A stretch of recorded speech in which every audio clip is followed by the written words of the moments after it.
On day 1, I spawned in a prehistoric amusement park as a baby mecha dinosaur and was surrounded by my dino friends. Welcome to your new life, little one. We were all created to bring enjoyment to the people. Whoa, amazing. Just then, alarms blared throughout the area. The caveman exhibit malfunctioned! Everyone run! Bursting in, entered this park's large mecha caveman. You people created us for your stupid amusement? Big mistake. I am a destroyer, and with enough scrap, you will see that. The caveman charged in towards all of us mecha dinosaurs. Because of our small size, none of us stood a chance against him. With every mecha he killed, he gained more scrap. No! My friends! He's gone too far. We all have to unite to stop him. It's the only way. But as he said this, he was destroyed too. No! On day 2, I reluctantly ran away as the caveman's deadly explosions were going on all around me. It wasn't long though until I successfully made it out of the park. He's planning on hunting all of my friends down? No, I can't let him. But just as I said this, the floor beneath me opened. Ah! After looking around, I realized I had fallen straight on a conveyor belt, sending me to my death. Yeah, dude, we finally got one of those robot dinosaurs. Oh, yeah. Time to get some sick items from it. Oh, no. As a Mecha T-Rex, I had piercing laser roars I could shoot out at my enemies. Rah! Take this. Oh, dude, it hurts. Although I was putting up a fight, I just kept getting closer to my death. This can't be how I go out. It won't be. Suddenly, a mecha velociraptor jumped onto the belt with me. My friend! He was incredibly fast, and with his sharp claws, he was able to break the belt. Whoa, thanks for the save. Of course, that mecha caveman is on the hunt for us all. But I think I found a way for us to stop him. Follow me. On day 3, I followed the Mecha Raptor until arriving at a clearing. In it was a strange-looking machine I had never seen before. I took this from the park, and I think it can make us both stronger. But how? Just then, the players from before dropped in, holding shredders. You're not getting away that easy. Get 'em! They both rushed in and began to slash at the two of us. With the shredder, every hit they dealt was lethal towards us. Gah! The machine! The two of us rushed over to it, and once inside, it powered on. With a giant slam, the two of us had now been merged into one. We were built even stronger, with 10 whole hearts. And I now had the Mecha Velociraptor's speed and deadly slashes. Whoa, this is more like it. The players rushed in once again, but now in my newly upgraded form, they were no match for me. I let out one more slash and roar, taking them down. Sweet. If that caveman plans on getting stronger, then so will we. In the midst of the destruction, I saw that there are 5 other dinosaurs that managed to escape. Really? If we can find the remaining ones and merge with them, we can become the ultimate mecha dinosaur and stand a chance against them. If that's what it takes to stop whatever he's planning, then that's what we're gonna do. On day 4, before I went searching, I took the time to build up a safe place to hide out. I also moved the machine here for future use and decided to build up a home for myself and the raptor to stay in. As a mecha dinosaur, I had my own gadgets installed to help me with my builds. And done.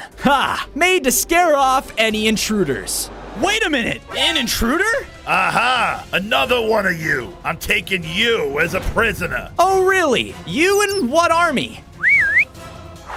This army. Oh, no. The rats all charged in. Ah! I fought back against them, but with the sheer amount of rats around us, they were winning. The head mech rat then shot a strange-looking arrow at me, and my programming shut down. I powered back up and was now in the middle of a destroyed-looking dump. why am I here? Around me were the mech rats, looking angrier than ever. Your kind is the reason my home and many of my people are destroyed because of that stupid caveman. Caveman? Dude, I'm not with him. I'm trying to stop him. What? David, I thought you said the dinosaurs worked for the cavemen. My, memory chip must have malfunctioned. Sorry. Look, I want to put an end to whatever he's planning, but in order to do so, I have to find more mecha dinosaurs. Oh, you do? Follow me. On day 5, I followed the head rat until he gave me a strange map. That mecha caveman is dangerous, and I'll do anything to help take him down. This map leads straight to the ancient cheese. If you get it for me, I'll be able to help sniff out another one of those dinosaurs for you. Oh, sweet. Sounds like a deal. I headed out, following the map's directions, as it led me to the edge of a distant desert. But once there, huh? I ran over to see a village up in flames. There, laughing above its destruction, was the Mecha Caveman. He had gotten more powerful and now had smaller mecha bots doing his destruction for him. Us mechs were made to serve the people. Well, now it's time they serve us. Keep searching for the lost dinosaurs. This is awful. Another mech? I hate you. All of the villagers' heads snapped towards me and began to chase me out of the village. Wah! I hate all mechs now. Yeah, imagine being metal. Thankfully, after enough running, I was able to lose them. Great. Now they hate us mechs too? This isn't good. I looked forward, and in front of me was a sacred-looking desert temple. Whoa, that ancient cheese. It has to be in here. On day 6, I entered the desert temple until coming across a fossil-looking guardian. Hi there. I'm looking for an ancient cheese around here. Oh, that old thing? Follow me. Sweet. I followed the guardian until making it to the temple's main room. There, waiting for me, was a large fossil T-Rex. Whoa, awesome. You're kind of like my ancestor. No, I am not. I was a real dinosaur, while you are a fake one. Wah! Hey, come on. Sir, he's looking for the ancient cheese. Cheese? He is lucky if he makes it out of here alive. Just then, the entrance I came from slammed shut. Oh no. I was running through the temple halls with the large ancient fossil biting at me from behind. I was trying to slash at him all I could, but nothing would hurt him. He was already dead. I ran into another room and was surprised to see there in hiding was another mecha dinosaur, an Ankylosaurus. I've been looking for you. I've been hiding out here, away from that caveman. Just then, the T-Rex broke through the wall. Another one? We have bigger problems right now. She shot out a crazy amount of fire, which stunned him. Quick, follow me. On day 7, I followed my newly found friend until arriving at yet another machine. Looks like all of us mechs think alike. We both hopped on in unison and turned it on. Because of this, the two of us were merged together. I now had 15 hearts total, and the Mecha Ankylosaurus had been built into me. I feel stronger. The fossil T-Rex charged in again, but I now had crazy fire blasters of my own. I used them to keep the fossil at bay and combined it with my roar to really show him who the stronger one was. He tried his best, but with the combined strength of 3 mechs, he didn't stand a chance. Yes! Who's the real dinosaur now? With that, I went through the temple until finding the ancient cheese in one of its abandoned rooms. With this, hopefully that rat can help me find another one of my friends. I was about to leave the temple when I saw stuck inside of a cell was a baby fossil dinosaur. Aw, are you a prisoner? Yep, the ancient fossil made that pretty clear. He called me weak and useless. He called me that too. But don't worry, he's gone now. I let the fossil out of its cage, and he was excited. Oh, This is the life! How amazing! Come on, you can stay with me. The two of us left together until making it back to the mech rats. You have the cheese. I can smell it. Yeah, I do. Wait a minute, aren't you a robot? And what? Robots can't enjoy food too? Give me that. I gave the rat the ancient cheese, and something sparked within him. It's working. I'll be able to take you to another mech dino in no time. On day 8, because their home was destroyed, I brought the mecha rats and the baby fossil back to my base. I used my mecha building abilities to make the dinosaur their very own fossil home. Then from there, I made the mecha rats their own little dump to call a home again as well. Yup, trash. That's the stuff. Yeah. After that, I also expanded my home and even added components to it that I knew my other friends would love. We are sharing a body after all. Yep. Whoa. What's that? I walked outside to see that the lead mecha rat was going crazy. Oh yeah, I think I got a trace. I got it. He then started to rush out of the base. Hey, wait up! His tracking system was going off, and we were led into the mountains high up. I approached to see that there, blocking our path, was a very deadly river. Yup, another one of those mecha dinos is right past this river. But, I ain't doing this. Good luck. On days 9 to 10, I quickly began to make my way across the river. There were different rocks sticking out of the water, and I used them to my advantage. But some of them were just too far. I cannot fall in this water. I'll definitely short circuit.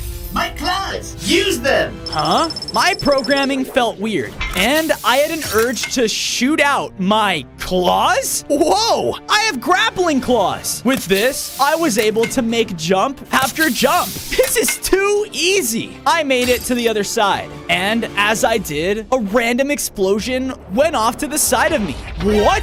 What was that? Ignoring it, I pushed on, only to find the mecha pterodactyl past the bushes of the jungle. Yes, another friend! I walked up and saw that something was wrong. It was powered down. Oh no, what happened to you? I happened. A large mecha knight then dropped down in front of me. This piece of scrap belongs to the Mecha Caveman, and so do you. Without hesitation, the large knight charged in. I used my new grapple claw to avoid his charging arm attack, and even used it to deal attacks of my own. But sadly, he also had the ability to shoot out mecha bombs, who quickly charged towards me and exploded when they pleased. I won't let you take my friend. Fueled with rage, I shot a laser at him like I never had before, causing him to fall back. Mecha Caveman has something big planned, and soon his mission for revenge will begin! Revenge? What revenge? If we want to fix this mech, we definitely are gonna need a power core. A power core, huh? Well, let's go find one then. On days 11 to 12, I quickly hid my friend and searched through the nearby area. Come on, there has to be some place that could help me. Why do I always fail? What's that? I followed the voice, only to see a sad mechanic walking towards a factory. The grand race is tomorrow. What am I gonna do? Grand race? I followed him inside, which had tons of equipment. And there, amongst all of it, was a power core. What are the odds? I went over to grab it, but was stopped. What in Minecraft's name are you? What does it look like? Look, I need that power core. You aren't taking anything. I need all the supplies I can get for the big race. Big race? What are you even talking about? I followed him into another room where there were lots of failed racing cars set up. There's a race going on, and whoever can win it wins 1,000 diamonds. But look around. I can't seem to make anything. I mean, look at that. I don't even know where that smile came from. Right. An idea then sparked within me. Wait, I think I know how you can win that race. I'll help you, but only if I can have that power core. On days 13 to 14, I arrived at the racetrack. as the mechanics ride. Are you sure this'll work? We'll see.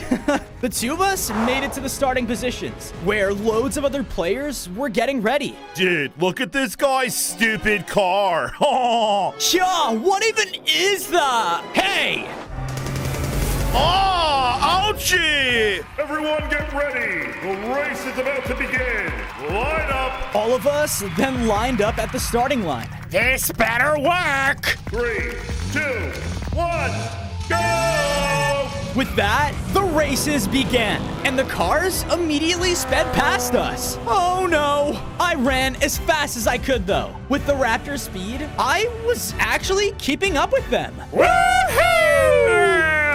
We were coming up on first place, but the players then began to play dirty. Oh no, you don't. He shot arrows at me, which caused me to slow down. Ah! Hey, you're cheating! I was about to blast him back, but he was hit off the road by the pumpkin cart? You treated me like a joke? Well, I'm gonna win this race and those diamonds for myself. On days 15 to 16, we were neck and neck in our final lap. The finishing line was coming up close, and the cart would just shoot out deadly explosions at us. Ah! How is this even possible? I don't know! I had an idea and shot my fire out ahead of us, causing a line of fire up ahead. Oh no! I jumped over it as the cart tried to steer out of the way, which caused him to crash.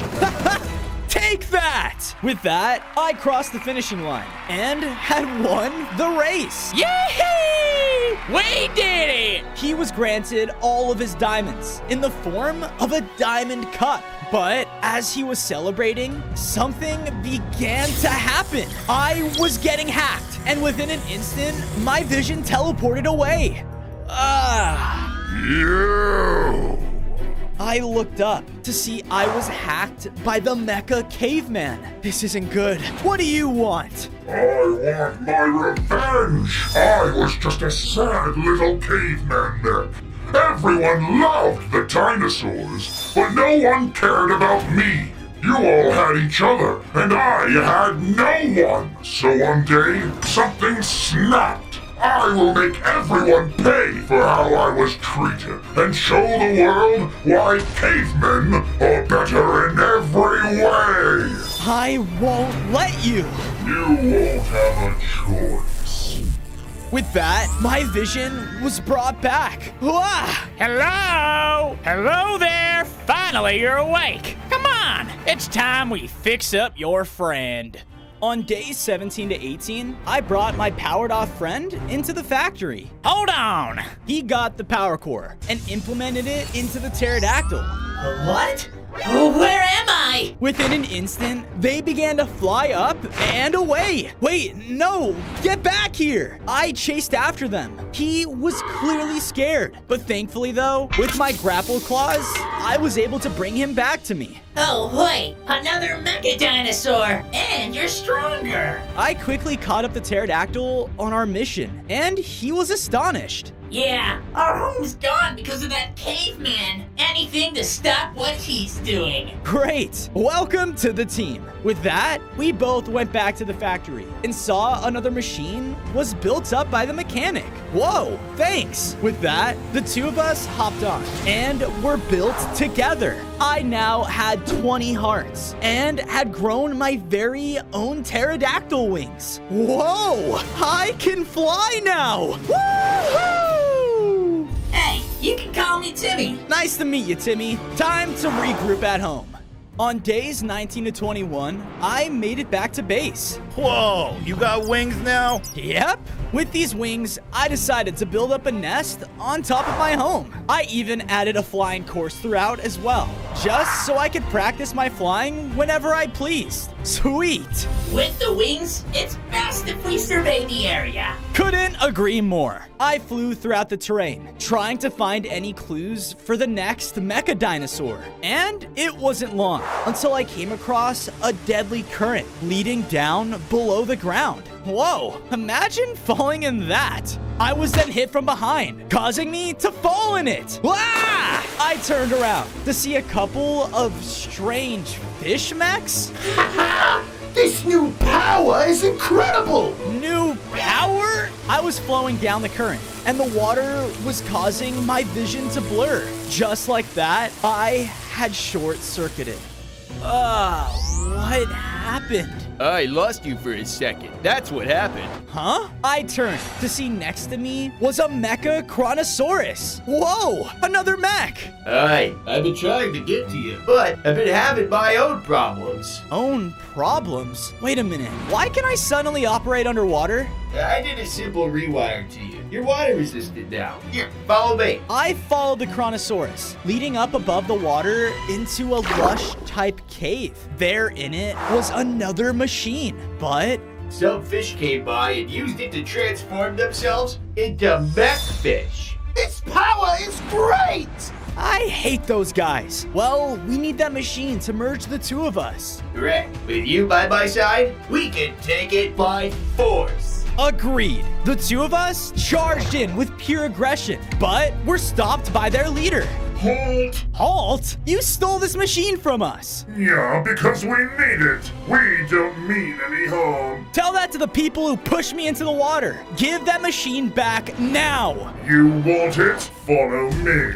We followed the fish until being brought to an underwater aquarium. How about a little game?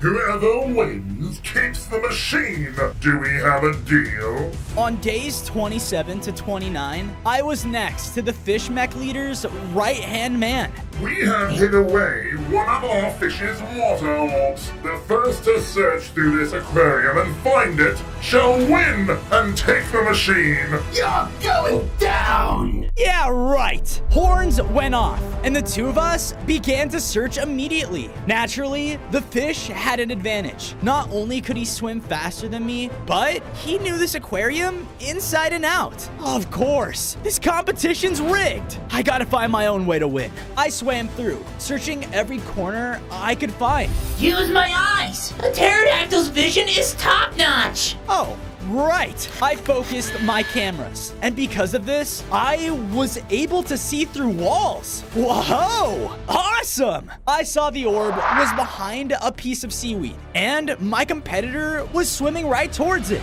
Oh, no you don't! I swam towards it as fast as I could. He tried to hit me away with his spear, but I fought back against him. Underwater, my abilities were a lot weaker, but I used up all of my strength and hit him away, which allowed me to win the competition. Yes, I did it. On days 30 to 32, I returned back to the fish's town with the Chronosaurus. All right, I won fair and square. That machine is ours. Fine, take it. Without it, though, we won't stand a chance. A chance? Against what? Follow me. We followed him and looked into a really dark underwater cave.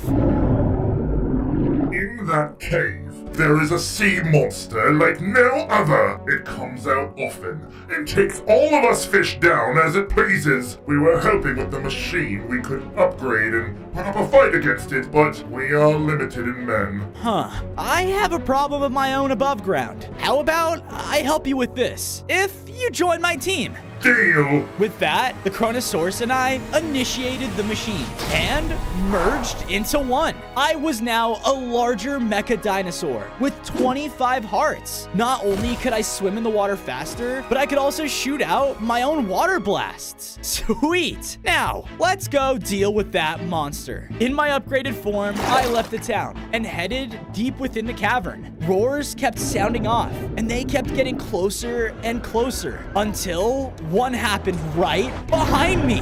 Oh no! Within an instant, I was pulled deep below. Ah! Ah! I looked around and was now in the middle of an underwater temple. In front of me was a tiny little water leviathan. Aw, how cute. You're what the fish are afraid of? I'm going to eat you alive!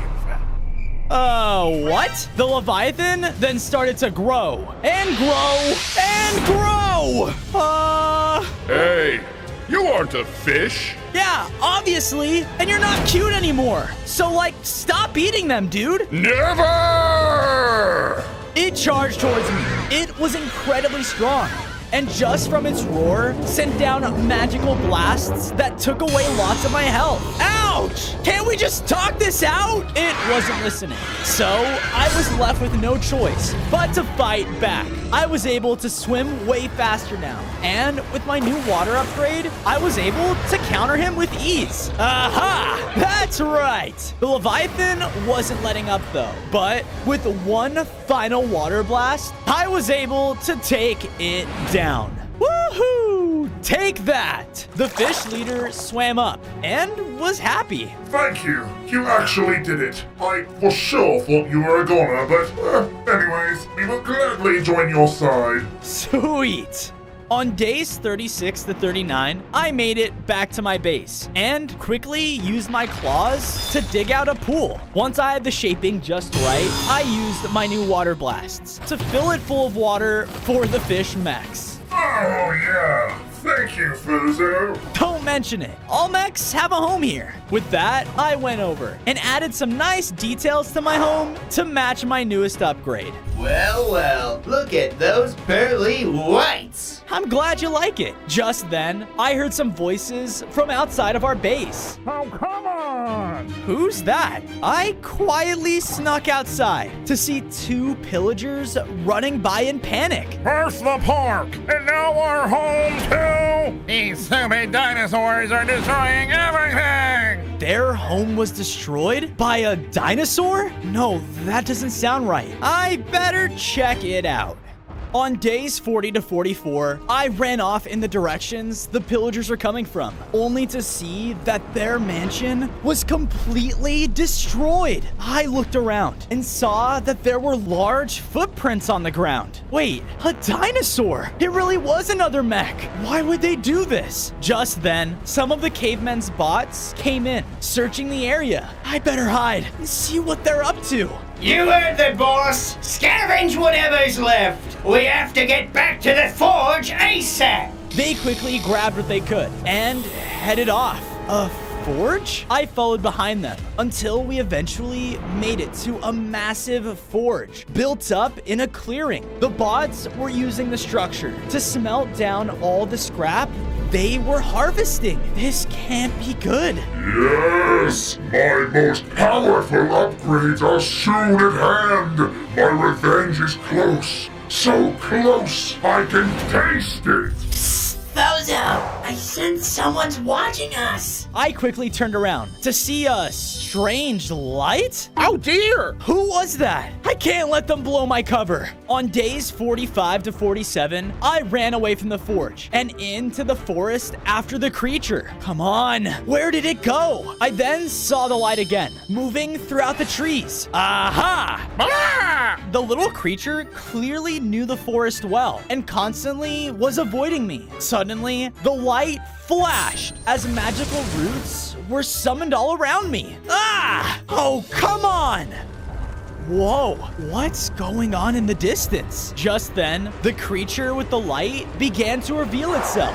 You have entered the ancient forest, a cursed place. So, be gone! Aw, you're adorable. But what's your deal, man? I'm sorry, but you can't really be here. That last mecha dino that came in here didn't really end that well. Wait, is that another mecha dinosaur? I need your help. I used my fire to burn away the roots and made a break for where the sound was coming from. Whoa, whoa, whoa! Did you not hear me? You can't! Why? We ran up to a ravine where a massive mecha brontosaurus was trapped at the bottom, and he was stomping around like crazy. Oh, so much power! On days 48 to 52, the Brontosaurus continued to stomp around, shaking the earth with every step. Something is definitely wrong with him. See? I told you. What happened? It's like he's gone mad. Exactly. He has gone mad. And it's all because he took one lick of a power ore and went completely nuts. What's a power ore? The sloth led me over to a nearby mine where glowing ores lined every wall. Whoa, it feels so powerful here. Don't touch it. This here ore is cursed, and those who touch it are blinded by pure powerful rage. Right. Okay, so how do you cure something like that? Well, I've watched over this stuff for a long time, and the only way I know how to get that stuff out of your system is to sleep it off. But he won't be sleeping anytime soon with all that energy. And we don't have time for that. Does that have some of the ore in it? Yeah? Why do you ask? I think I may have an idea. On days 53 to 56, the sloth and I made our way back to the ravine, where we both got ready for my plan. Okay, here goes nothing. I'm getting too old for this. Hey, big guy, do you want some power ore? Yes! Yes! Yes! The Brontosaurus came charging towards the sloth. Now, run! Oh boy. Ah! The sloth ran as the mech chased right behind him. I shot down my attacks from above, using my water and fire attacks to try and tire him out. But he just kept running. Please! My little legs can only go so fast. Ow! With that, the sloth was thrown against the ravine walls. No! The Brontosaurus was about to finish him off when... Oh, no you don't! I flew down in between him and the mine. Dude, stop this! I need your help! The Mecha Caveman, he's... More power! With another slam, he launched me back and into the mine. Ah! Wait. Oh no. On days 57 to 59, because of the ore's power, I started to grow in size and felt all the energy in me was maxed out. Whoa! What a rush! Oh dear, I'm gonna die here. Rah! The two of us charged back in as our massive forms clashed. No! My power! I could feel the power getting to my head. It was exhilarating. But I thought back to all my friends, all of the people I'm fighting for. Come on, man. Keep it together. We continued to trade blows. But then the sloth used his staff's power to blast out a cone of ice that froze the Brontosaurus in place. Hurry! With one more slash attack, I was finally able to knock out the dinosaur. That was close. Good work, Fozo. But are you okay? Yeah. I just think I need a little nap. I awoke with the sloth and Brontosaurus standing over me. You all right there, pal? Me? How about you? Oh yeah, I'm doing just fine. Thank you for asking. Wow. You're really nice. This ore stuff is crazy powerful if it could change someone like you. Oh, it is. I have guarded it since ancient times for this reason. But maybe it's time to let it finally be used for good. What are you talking about? On days 60 to 63, we followed the sloth deeper into the mine, where he showed us another mech combining machine. That's right. This bad boy has to be one of the first models, too. It draws on the power of the mine. But I'm afraid it's on its last legs. That mine, too. Well, if we can use it, maybe it'll stop anyone else from being corrupted by its power. Wow! All this time, and you'd think I would have thought of that. Well, go on. The Brontosaurus and I stepped onto the old machine, causing it to turn on, as the ores around the entire mine gave us their power. It's working! We were instantly combined together, causing me to upgrade again. I now had 30 hearts and the overwhelming power of a Brontosaurus. Sweet! But as I said this, the mines began to shake. The ores lost loss in power caused a cave-in, trapping us inside. Oh dear, we're done for. I don't think so. Use my power, Fozo! Right! With my newly acquired abilities, I was able to unleash my own Jurassic Quake attack, breaking us out. Yes! Wow! You make a pretty good team! Why, yes, we do. This place was my home for so long. What will I do now? I think I know just the place you can go. On days 64 to 68, I brought the ancient sloth back to my base and quickly got to work building him up a comfortable treehouse. You know, all you high-tech bozos really aren't that bad after all. I then went over and built up my own home so that it could fit my upgraded form. Nice and roomy. I agree. So what are we gonna do about the Mecha Caveman? You saw that crazy forge he had, right? Yeah, there's no telling what he'll do once he has enough scrap for his plans. I say we bite his head off! Well, that's not very nice. Just then, the baby fossil dino came running up to me. Fozo! Fozo!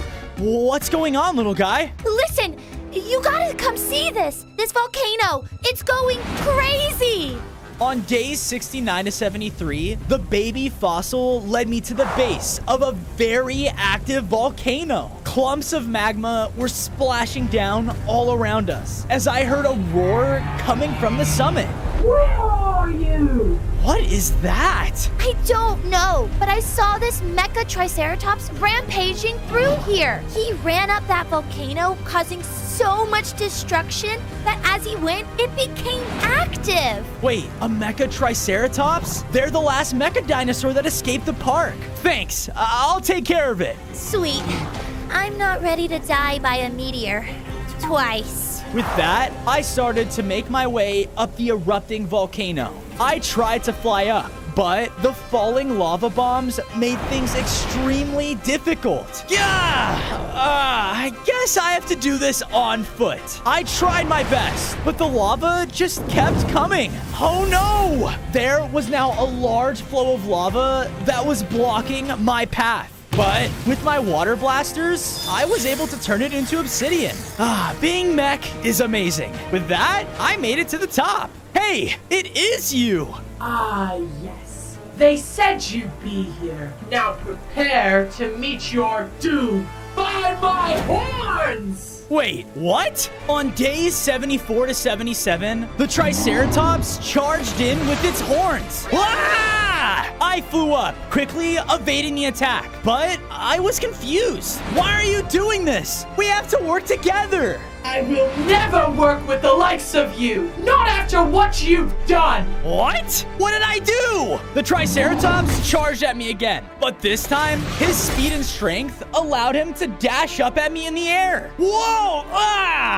I can't believe you! You killed all of the other mecha dinosaurs and stole their parts! I will end you! Dude, are you crazy? That's not what happened! We're all on the same side! Liar! He charged in again, so I used my new Quake attack to completely disorient him. I then followed up with a powerful slash that sent him back. I didn't do that! They're all still with me! I'm doing this to save all of the mecha dinosaurs!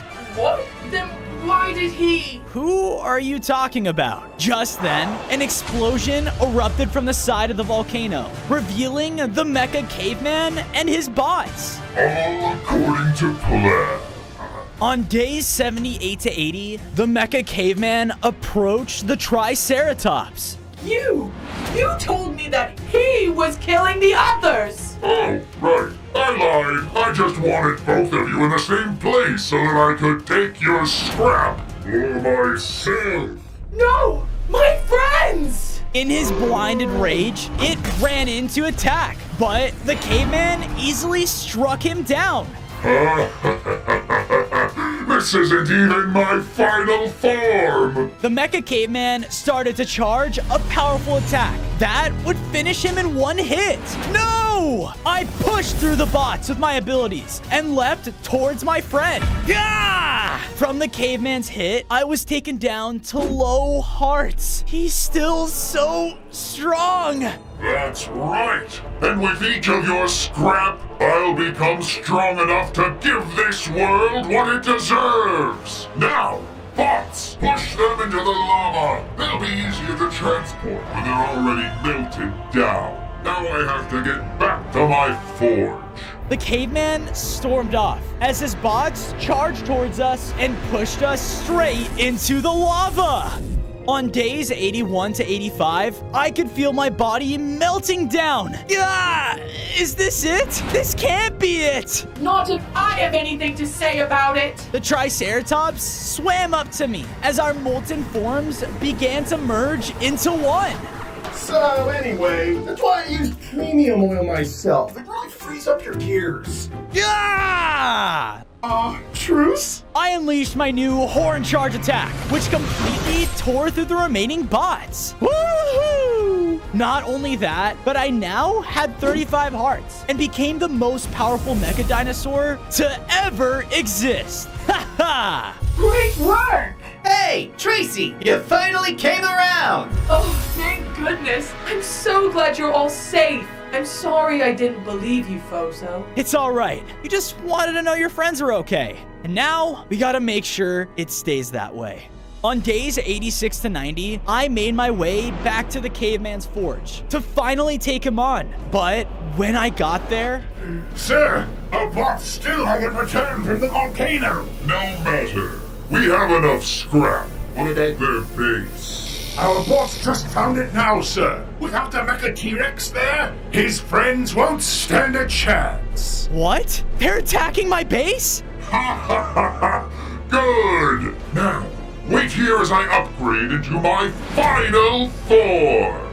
The Mecha Caveman lowered himself into the forge and started to use up all of the scrap they had collected. No, I have to save my friends.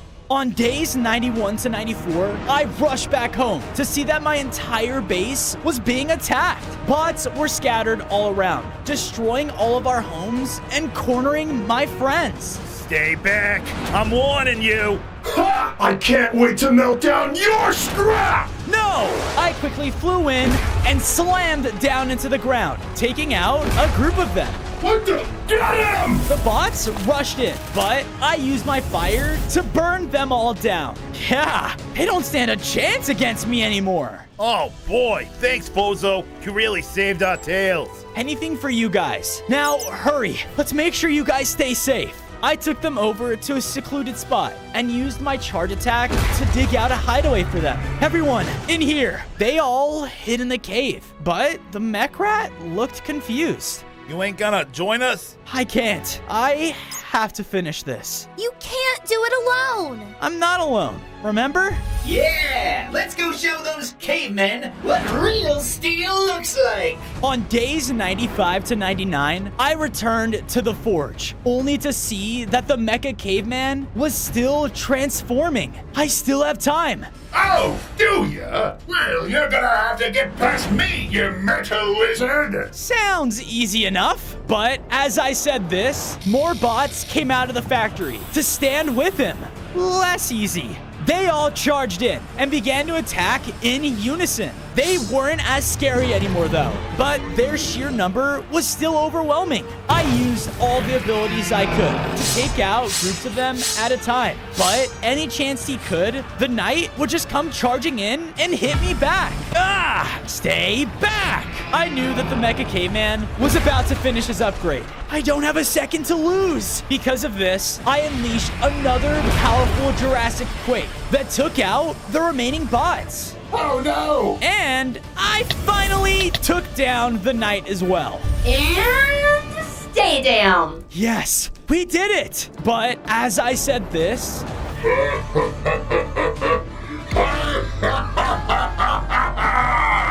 No, I'm too late! On day 100, I was finally face to face with the fully upgraded Mecha Caveman. And you were so close to! But now, nothing and no one can stop me! Let's just see about that. The Mecha Caveman began to blast down at me with a barrage of attacks. This was clearly the perfect upgrade for him, and he was the strongest he had ever been. We continued to fight, and I had to use all of my newfound abilities to dodge around his attacks. I was now much faster than him, and my new abilities were actually chipping away at him. But I got too cocky and was hit. Gah! I was extremely low on hearts. No, his power is just too much. No, you can do it.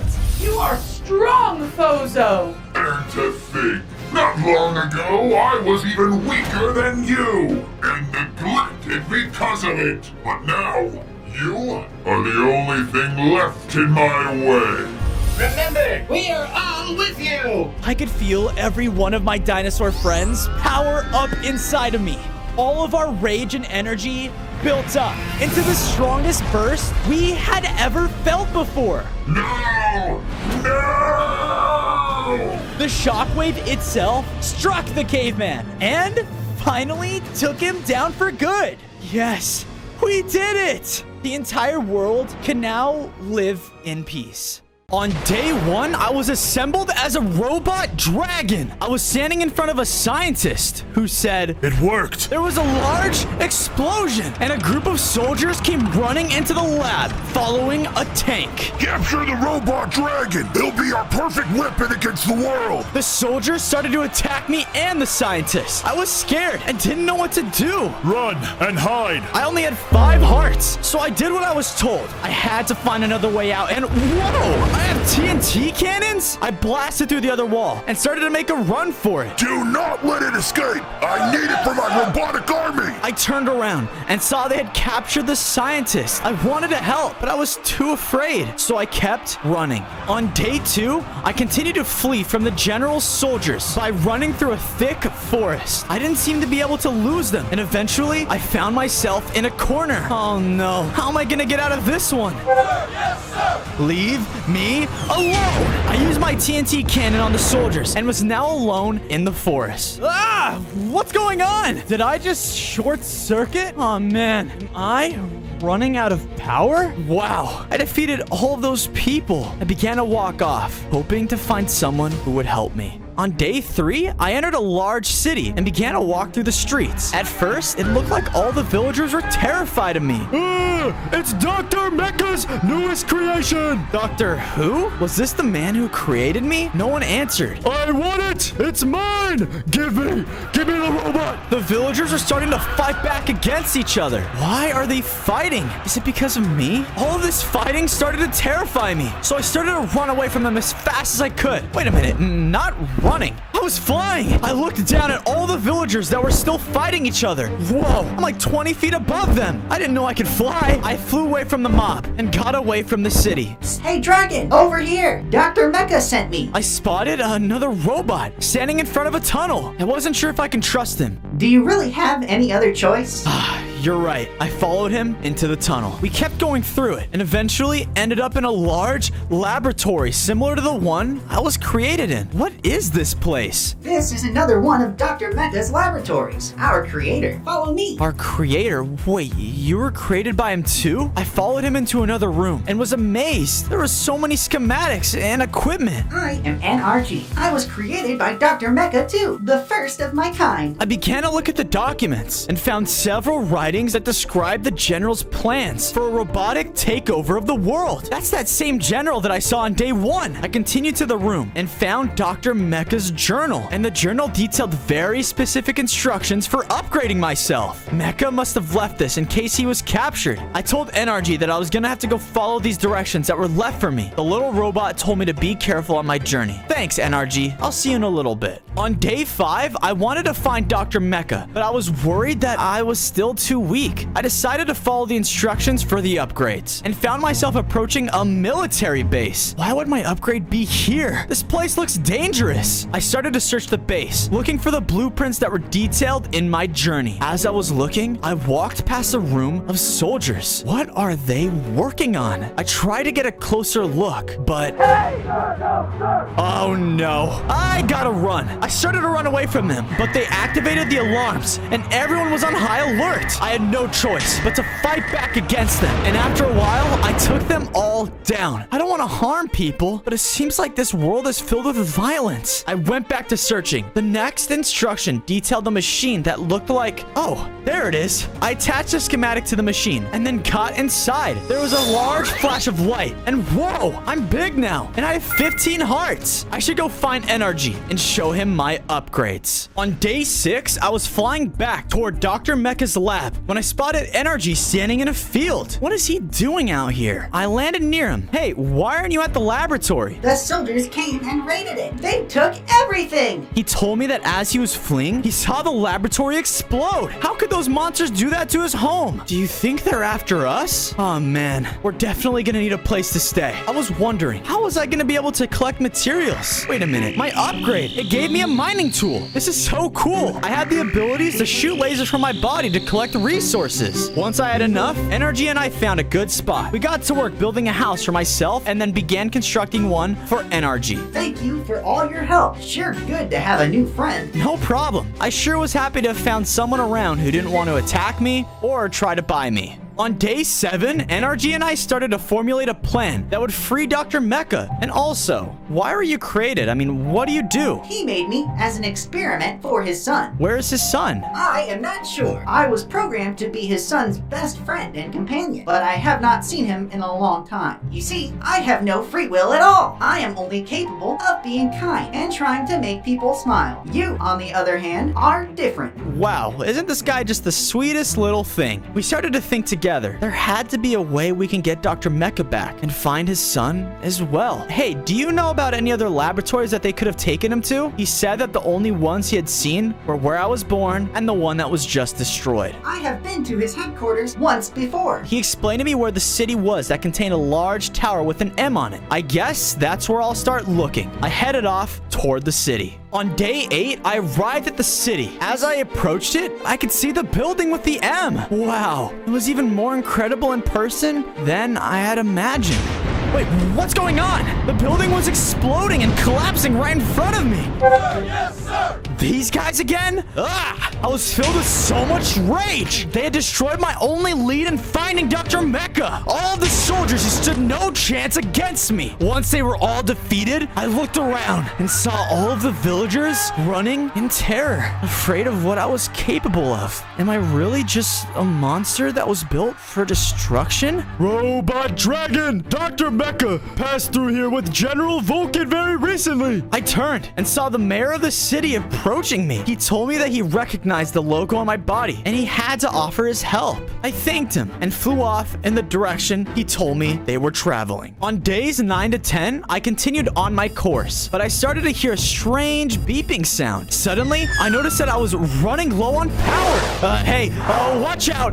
Watch out! Ooh! I landed on the villager. Oh no, I'm so sorry. The villager was just crushed on the ground. Oh, will I tend to my crops now? The villager was defeated. Everywhere I went, I seemed to just harm people. I need to be more careful. I tried to fly off, but couldn't get very high off the ground before landing again. With my power so low, I wasn't able to fly anymore. I was gonna have to continue this journey on foot and hope I found batteries and Dr. Mecha. I was starting to feel very weak and moving slower and slower, but I spotted a structure in the distance. I made my way inside and realized it was a factory or a warehouse of some kind. Hello? Is anybody here? It appeared to be totally abandoned. I started to search the chest to see if there was anything inside. Whoa, that's a lot of weapons. Did this belong to the military too? I kept opening chests, but they were all filled with guns. Finally, I found a chest with some batteries in it. Perfect. This is exactly what I needed. I continued to search the warehouse, but found no signs of Dr. Mecha, and there were still no clues that would help me locate him. At least I found the batteries. I looked around at all the cases of guns and was worried what the military was gonna do with them. I decided it was best to wreck all the chests that contained weapons. I need to stop that stupid military from using them. I flew off back toward my base, confident that I made the right decision. On day days 13 to 14, I returned to my base. Man, I still haven't been able to find Dr. Mecha. I told Energy about my run-in with the villager and the warehouse. He reassured me that everything was gonna be okay. You're right.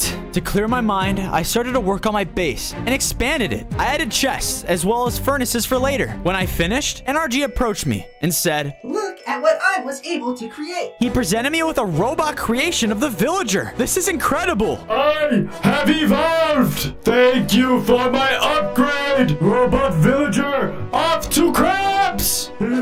He really was just here to make people feel better. To show my appreciation, I expanded his base as well. NRG was so happy and told me that he had information that might help locate our creator. He said the military was constructing a camp nearby and gave me the location. Great work. You stay here while I go and check it out. I began to head toward the military. On days 15 to 16, I arrived at the military camp. I scouted it from the air to see what kind of defenses they had. I think I should be able to take them out no problem. So I flew by and started to destroy their homes. But most of them started to flee at the first sight of me. I continued to bombard the area, trying not to cause any harm to the people fighting.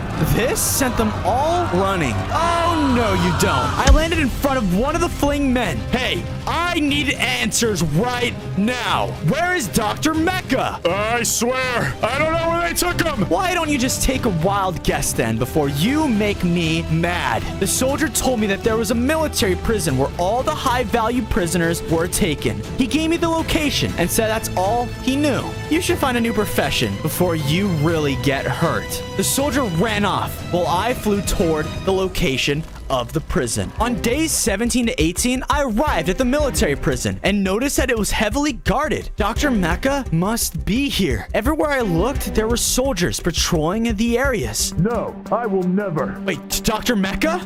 Where did that come from? I realized I had an advanced robotic sense of hearing. I flew off toward the location of the conversation. I landed above and saw that the general was talking to him. You will never get away with this, Vulcan. On the contrary, soon this entire world will be in my vision. Nothing but robots. The perfect society. Okay, I heard enough. I used my TNT cannons to blow the roof off of the building. Come on, Doc.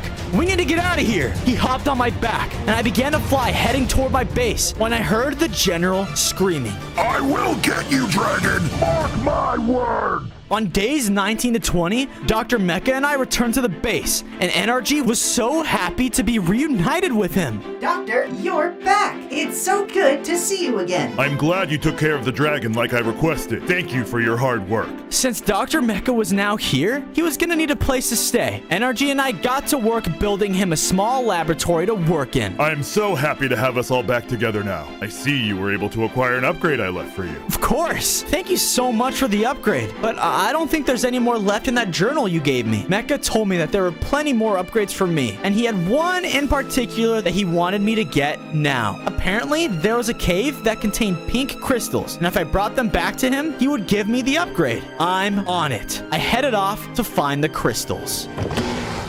Admiral Thawne, I have a mission for you. Anything you ask of me shall be done. On days 21 to 23, I was traveling toward the location of the cave when I saw someone who looked very familiar. I landed to get a better look, and right as I landed, it said, "Hello, Dragon. I am Admiral Thawne, and you're coming with me." I remembered. I saw him inside the military base while the soldiers were working on him. He started to charge at me. He hit me, taking away a bunch of my hearts. Why would you ever work for that general? That guy is a monster. He didn't answer. He just kept attacking me. I had no choice but to fight back using my TNT cannons, but it was no use. He was far too strong. I flew off toward the cave. Who was that guy? Better yet, what was that guy? I'm just glad I'm gonna be getting an upgrade soon, because after that fight, I need it. On days 24 to 26, I began to search the area looking for the crystals. As I wandered through the cavern, I found some iron on the walls. I collected it and smelted it to create a chest plate, as well as a helmet. This should hopefully protect me better if I run into the Admiral again. I traveled deep into the cave and eventually found myself in a large room filled with the crystals. Yes, exactly what I needed. I began to collect as many of them as I could before heading back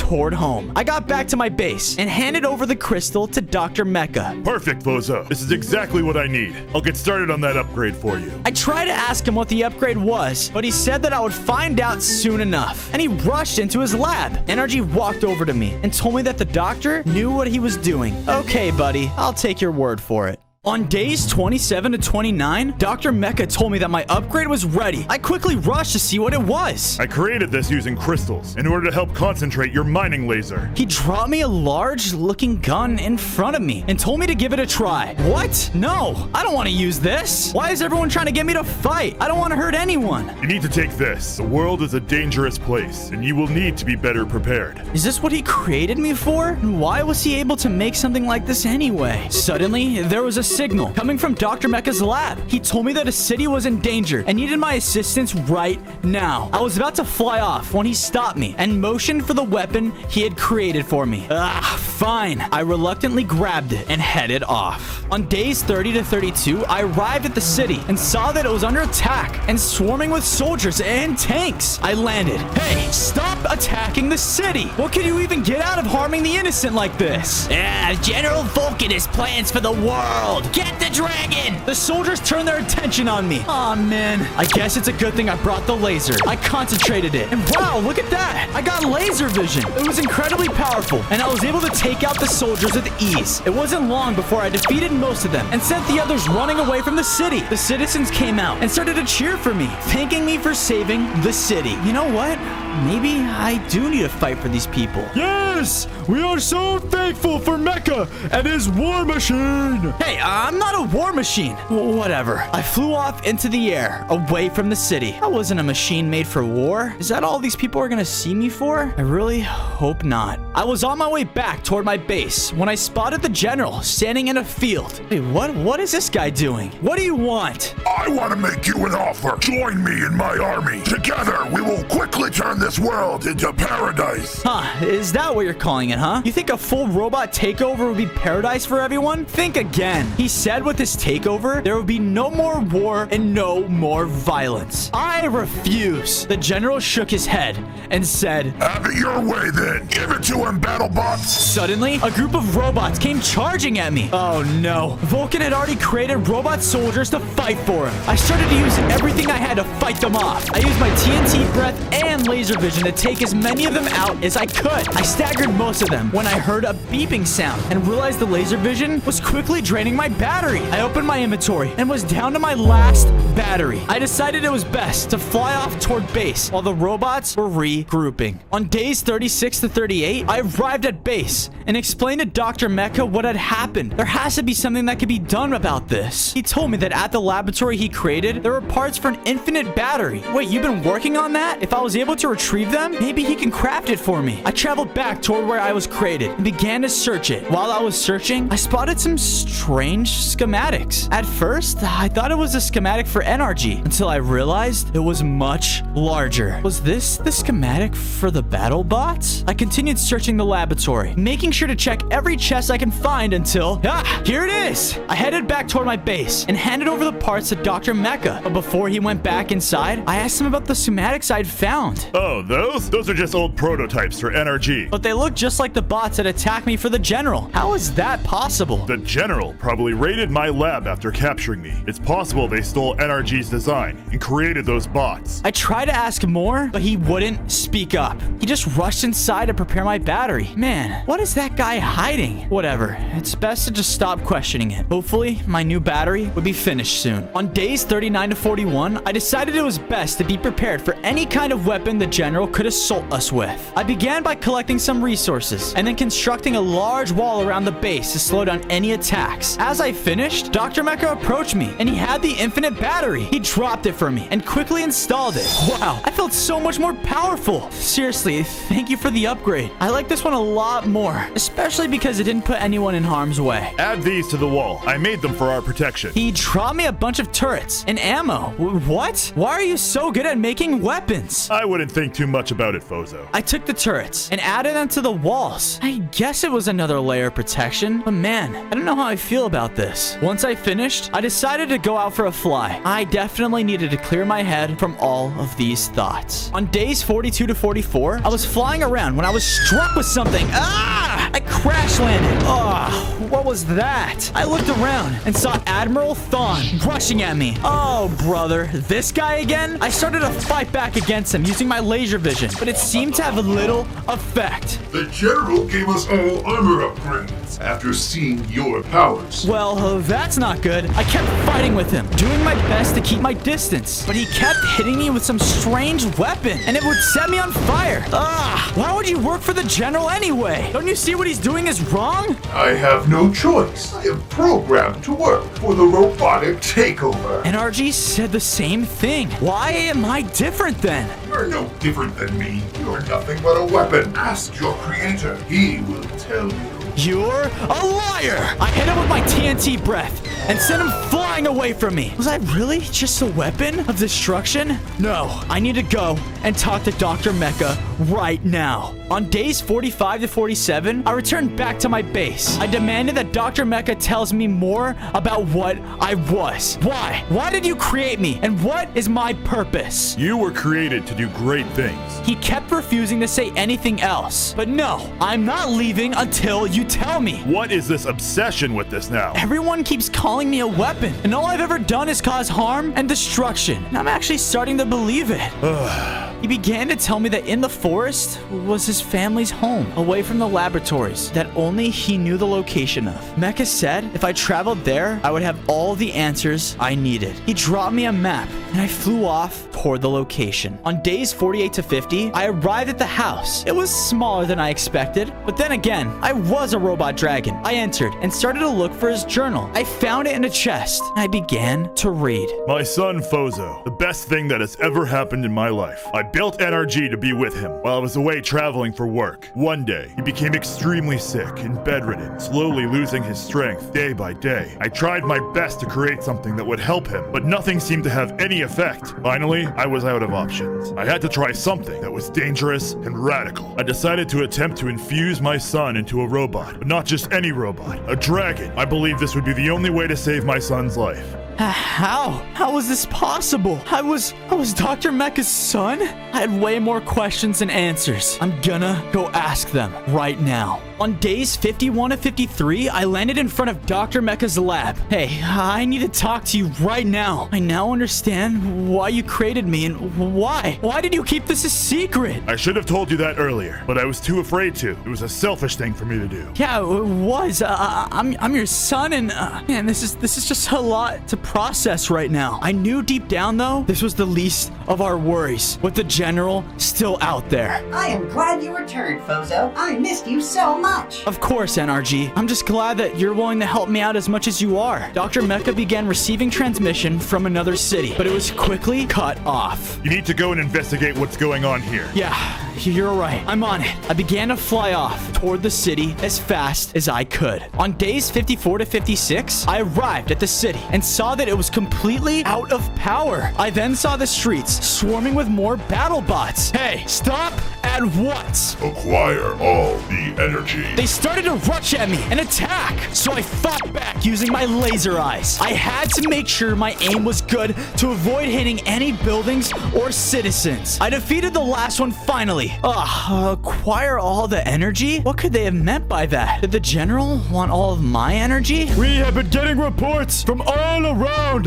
that the General is siphoning power! The mayor told me that they got their power from a plant close by. Maybe there, I will find the answers that I need. Thank you, Mayor, for the information. I'll get this all figured out. I rushed off to investigate what was happening at the plant. On days 57 to 59, I traveled to the power plant and saw that the military was occupying it with soldiers and robots. It appeared as though they were diverting the power from the station to another location. I needed to get to the bottom of this. I slowly started to make my way around the power power plant. I made my way inside the main building. Suddenly, a group of soldiers entered the room and started to fight with me. I kept begging them to put their guns down, but they refused. I was able to defeat them. With the military cleared out, I realized that the main reactor was not functioning. Ah, man. Wait a minute. I had an idea. I used my infinite battery to restart it, and it restored the power to the entire city. The mayor is gonna be so excited to hear the news. I headed off. I returned to the city and saw that the power had been restored, but something seemed strange. The mayor was in the streets, already waiting for me to arrive. Fozo,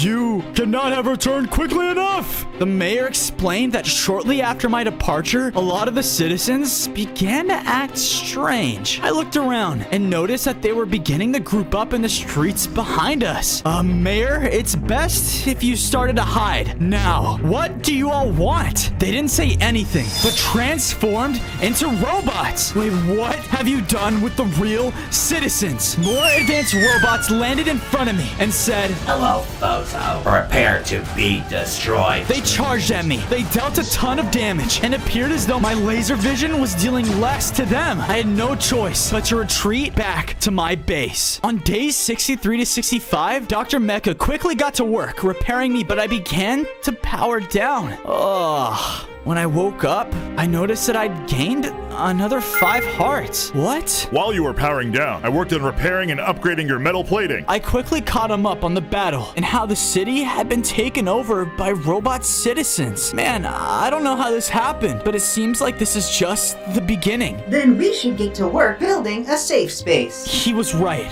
We spent the rest of the day increasing our defenses at base. We expanded the wall as well as adding more turrets. Once we finished upgrading our home, Dr. Mecha said he was tracking a massive energy signal close by. If your theory is correct, this may be where all the energy is being diverted to. Great find, Doc. I'll head over there and see what's going on. Hopefully, I can resolve it without any more fighting. I followed the signal with the guidance of Dr. Mecha, and I eventually came across a large military factory. Robots quickly began to attack me, but they seemed to stand no chance with my new armor upgrade. More of them showed up, and I was able to take all of them down before continuing further into the factory. I came across a scientist and demanded that he tell me what was going on. What is Vulcan using all this power for? He's working to make something, but I swear, I don't know anymore. You are a liar. Tell me before I destroy you with this entire plant. I'm sorry. I'm just angry, okay? Man, I can't let my anger get the best of me. I let the scientist go, and I prepared to destroy the factory. Before I could fly into the air, I was struck with something. I felt myself starting to short circuit. Oh, no. On days 69 to 71, hey, who's there? Where am I? Time to join us, Fozo. You were created for this purpose. No, how many times do I have to tell you? I'm not joining you. Dr. Mecha told me I was created to do great things. Who do you think created all of our weapons? You cannot be this naive. What? What are you implying? I thought back to the schematics that I have seen of Dr. Mecha's laboratory and how similar they looked to the battle bots. I started to think of the weapons that I had found in the abandoned factory. Was I really created to be a weapon for the military? We all were. Now, you just need to fulfill your destiny and join us. You can do it willingly, or you can be reprogrammed. I told him that he would have to reprogram me then, because I would never willingly put people in harm's way. Suit yourself then. I was beginning to lose hope. I guess this is how it ends. I'll become exactly what I've done my best to fight against. Fozo, Dr. Mecha said you need this. I looked up and saw energy was there, and he dropped me a new infinite battery. I plugged the battery in and used my TNT breath to break out of the cell. Admiral Thawne must have heard me because he came charging toward me and said, "You must join us or be destroyed!" I told him that I would never work with them. We began a fight, and he was still very powerful, but I was enraged from being locked up for so long. I used everything I had on him, and can tell I was definitely starting to break through his armor finally. You truly are a powerful weapon! I used my laser vision to take him down once and for all. It seemed like he was right after all. I was nothing but a weapon. I called out for NRG, and he quickly hopped on my back. Together, we started to travel home to form a new plan. On days 75 to 77, we landed back at my base. I was furious with Dr. Mecha. You started all of this by making them weapons. All the robots, everything, including me. How can you put me in the most powerful weapon of them all? Now all I will ever be is a weapon, meant to cause destruction and harm to the world. You are a monster. Bozo, I had no choice but to put you in this creation. I didn't think you were gonna make it otherwise. I gave you something that no other robot has. Unlike all other robots in this world, you are not confined to the boundaries of your programming. My weapons were created to stop people like the General, but they appear to have fallen into the wrong hands. You can be anything you want to be. You can fight and help people, or you could choose to not fight. You don't owe anyone anything. Just know the choice is yours to make, Fozo. The choice was mine. I'd constantly been listening to what others were saying, and what they told me I was meant to be. I wanted to fight for those who weren't able to fight for themselves. So yeah, I am a weapon, but I'm a weapon meant to protect. So thank you, Dr. Mecha, for giving me this gift. If you want to help people, there's a place you can go right now. He gave me the coordinates, and I headed off to go help those in need.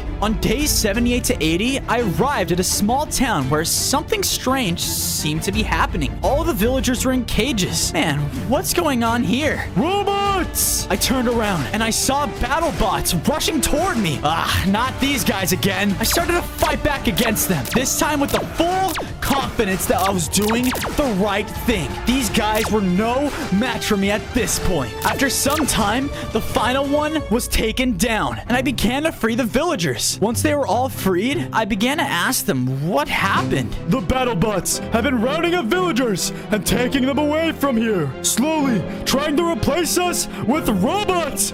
Gross. I thought back to the robot citizens that I saw the other day. This must be how they were able to take over the city. I knew that they had to be held somewhere else, but I just needed to find out where. On days 81 to 85, I arrived at my base and caught Dr. Mecha up on what I had seen at the town. Now, we need to find out where they were all being taken. Can you find them? He said it would take him some time to locate the energy signature. He rushed off toward his computer, and I went to go talk with NRG. Hey, with everything going on, how have you been? I am just happy that our family is back together. You have always been my best friend, Fozo. Thanks, buddy. You've been a great companion throughout this time as well. After our conversation, Dr. Mecha approached me and told me that he believes he found where the villagers are being held. This map should take you right to it, but be careful, Fozo. We all need you. I will. I grabbed the map and flew off to save the villagers. On days 86 to 90, I arrived at a massive complex that the map led me to. This must be where all the villagers are being held. I snuck my way around, trying to locate them. As I made my way inside, I heard an alarm go off, alerting all the robots and soldiers inside. I began to fight off the robots. I took most of them down, and the soldiers began to charge at me. Stop right there! None of you have to be harmed because of the General's plans, so just leave at once. The soldiers looked around at each other before they began to run off without fighting. Man, that finally worked. Who would have thought? I continued to fight the robots and defeated all of them. I looked around, and there they were. I found all of the villagers and began to free them from their cages. All of the villagers were extremely grateful and thanked me for my help. Don't mention it, guys. I'm happy to fight for you. Hurry back to the base. What were all those noises? Oh man, I had to get back to base. Now, I was on my way back when I noticed a group of robots who were making their way toward it. I began to shoot down at them using my TNT breath and took out most of them before landing and finishing the rest off with my laser vision. I got another distress call from Dr. Mecha, and when I was close to base, I saw robots were trying to destroy the wall. I began to shoot laser vision at them. The General must have worked on an upgrade for them. I was starting to lose hearts rapidly. I kept on fighting through it. After more fighting, I took them all down. Thank goodness you showed up. We didn't think we were going to make it. We're running out of time to stop the General. His robots are becoming stronger and stronger. Soon, we might not stand a chance against them. Where is all the power going? Mecha then told me the location all the power had been diverted to. Okay, I need to get there fast. On days 95 to 99, I arrived at Vulcan's military place. It was even larger than I thought it was gonna be. I began to bombard all the buildings from the sky to weaken their defense as much as possible. Vulcan, where are you? He didn't respond, but I was met with some of his most powerful bots yet. These guys were much quicker than the others. It didn't matter. I wasn't gonna give up. Finally, finally, all of them went down. I then continued to destroy the base. Vulcan, where are you? Suddenly, there was a large flash of light coming from one of the buildings. I spotted the general rushing toward it. I gave chase and called out to him. Stop right there. He reached the edge of some sort of pit, and right before jumping in, he said to me, Game over, Fozo! Just then, a giant mech suit zoomed past me. Was that Vulcan? And where was he heading? I realized he must be going to my base to take out my friends. That was not gonna happen. It was day 100, and I arrived at my base to see it completely in ruins. General Vulcan had beaten me here. He was destroying everything in his mech suit. Come on out, Mecha! Face me with your pet dragon! Leave him alone! I shot my TNT breath at him, staggering him for a second, but he turned and knocked me straight backwards. That mech suit is incredibly powerful. You stand no chance now, Dragon! You have lost, and my robots will take over this world! Vulcan summoned more of his battle bots to fight against me before running off to find Mecha and NRG. I fought my way through the swarm of them, doing my best to keep an eye out. I finally was able to defeat all of the battle bots as Vulcan found Mecha. There you are, Mecha! Game over! Even if you defeat me now, you will still lose. Fozo will end this. Before he could attack him, NRG knocked the general back. Defend Mecha! I focused all my energy into a laser and shot it at Vulcan, destroying his mechanical suit. It's over, Vulcan. You've lost. I will never stop fighting. This world is mine. He took out some kind of energy weapon and began to fire it at me. I had no choice but to use my laser to take him down for good. The world was finally saved and hopefully is a lot more peaceful than it was. On day 1, I was assembled as a robot warden. I was in a strange laboratory with a scientist standing before me. My name is Rick. You're humanity's last hope against the robot takeover of this world. Robot takeover? What do you mean? But before he could say anything else, a massive robotic hand smashed into the lab. He started to attack the scientist. Rick, you have no chance of defeating me. The world will soon be mine. The robotic hand turned his attention toward me. Ouch! That hurts! I was just a baby, so I only had 10 hearts. I had to run away, or else I would be defeated. As I started to run, I realized I had something. It was a speed boost. I activated it and was able to make a quick getaway from the robot. There is nowhere you can hide, Robot Warden. On day 2, I escaped the evil robot and found myself in a city. As I looked into the city, I realized that it was also being attacked by other robots. What's up with all these robots? I had to get out of here. I was about to run off when I suddenly heard a scream. Someone was getting attacked. I can't just leave them. I ran in and used a blaster? Whoa, I have this? It took some time, but I used my weapon and was able to take him down. Nice. Looks like I'm not as weak as I thought. Maybe I was wrong. Time to go. I knew that I wasn't strong enough to take on all these robots, so I ran inside the nearest building. I didn't hear the sound of footsteps, so I think the coast is clear. Man, I turned around and found a group of civilians inside. They were all huddled together and scared. Stay away, you evil robot warden! Evil robot? I'm a good robot. The crowd started chanting for me to leave, so I had no choice but to get out. As I ran away from the city, I could hear a strange beeping sound. I noticed that I was starting to run low on power. Oh, great. I continued traveling until I saw what looked like a laboratory. I didn't know what was inside, but I don't have any other options. I began to search the chests, and I found some batteries. Great. I quickly replaced them, replenishing my energy. Who is there? Is that the robot warden? There was another scientist in the lab. He told me that he worked with Rick, my creator. He then gave me some sad news. If I was here without Rick, then that must mean he was gone. What? No,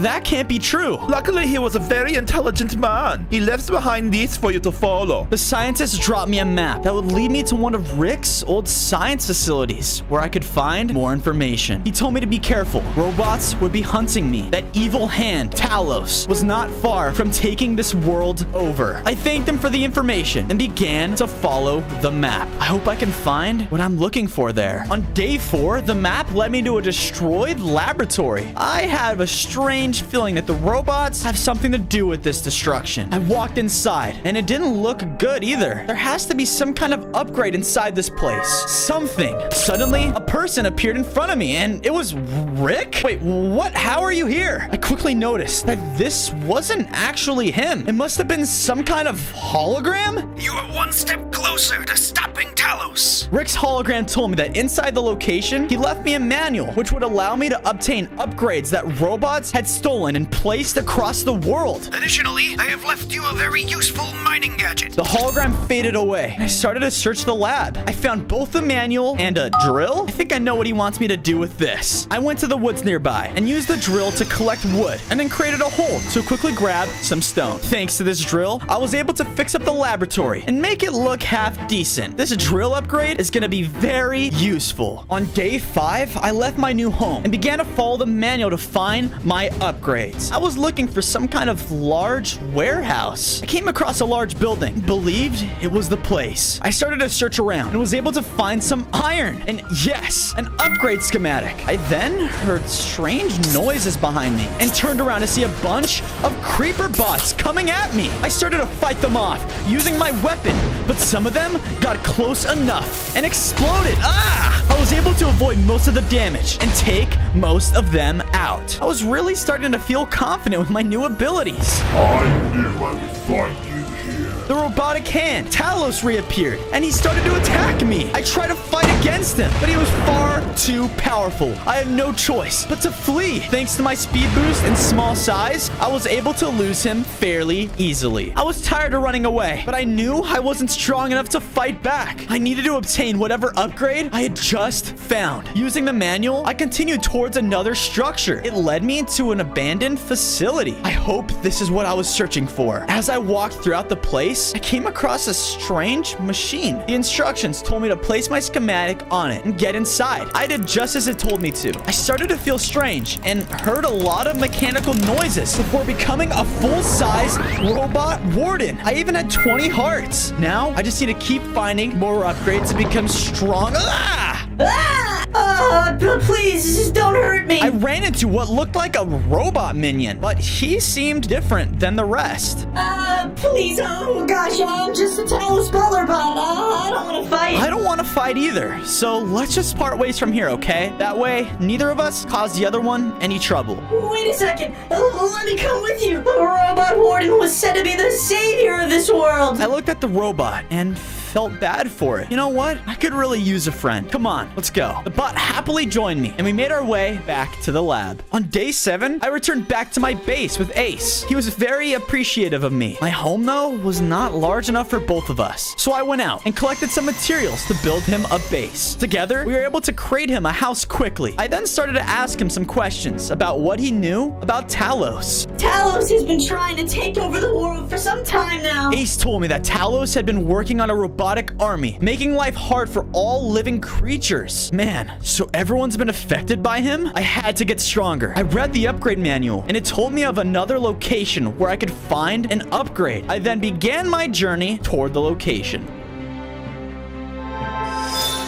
Do not allow the robot warden to grow any stronger, Killian, as you wish. On day 8, as I continued looking for the next upgrade, I noticed smoke nearby, and a village was being attacked by a large robot. And the robot looked like some kind of colossal knight. It was chopping down houses and destroying the village. He was about to attack a villager until I yelled for him to stop. The knight turned around and approached me. You must be the robot warden that Talos told me about. He told me that his name was Killian, and he was made to destroy and crush humanity. Soon, robots will destroy anything non-robotic and overtake this inferior world. No, that's wrong. We weren't made to destroy humans. We're here to help them. Killian asked me to join him and be part of the winning side. He said my abilities were wasted by trying to save these people. No, I'll never join you or Talos. Then you will be destroyed, just like the rest. We began a fight, and he was very powerful. I was able to avoid some of his attacks. I was starting to run low on hearts when Killian slammed his hammer down on the ground and launched me into the air. On days 9 to 10, I crash landed in a pool of water. Ouch, ouch. I quickly made my way out, and my body was starting to go haywire. It hurt me a lot, and I tried to use my speed boost again. I guess I need to travel slowly for now. I continued to walk through the jungle when I began to hear the beeping of my battery. I need to replace them again. I did, which was my final battery. Man, okay, I'm gonna have to find more soon. The journal had told me the robots had hidden one of my upgrades inside a desert temple. I eventually made my way out of the jungle and began to cross into the desert. On days 11 to 12, I spotted the large desert temple. I went inside, and another hologram of Rick appeared. It looks like you were able to find the desert lab. I'm proud of you, Fozo. The hologram told me how the world was filled with his creations, like Talos and Killian. Wait, there are more than just those two monsters? This world is filled with danger thanks to Talos.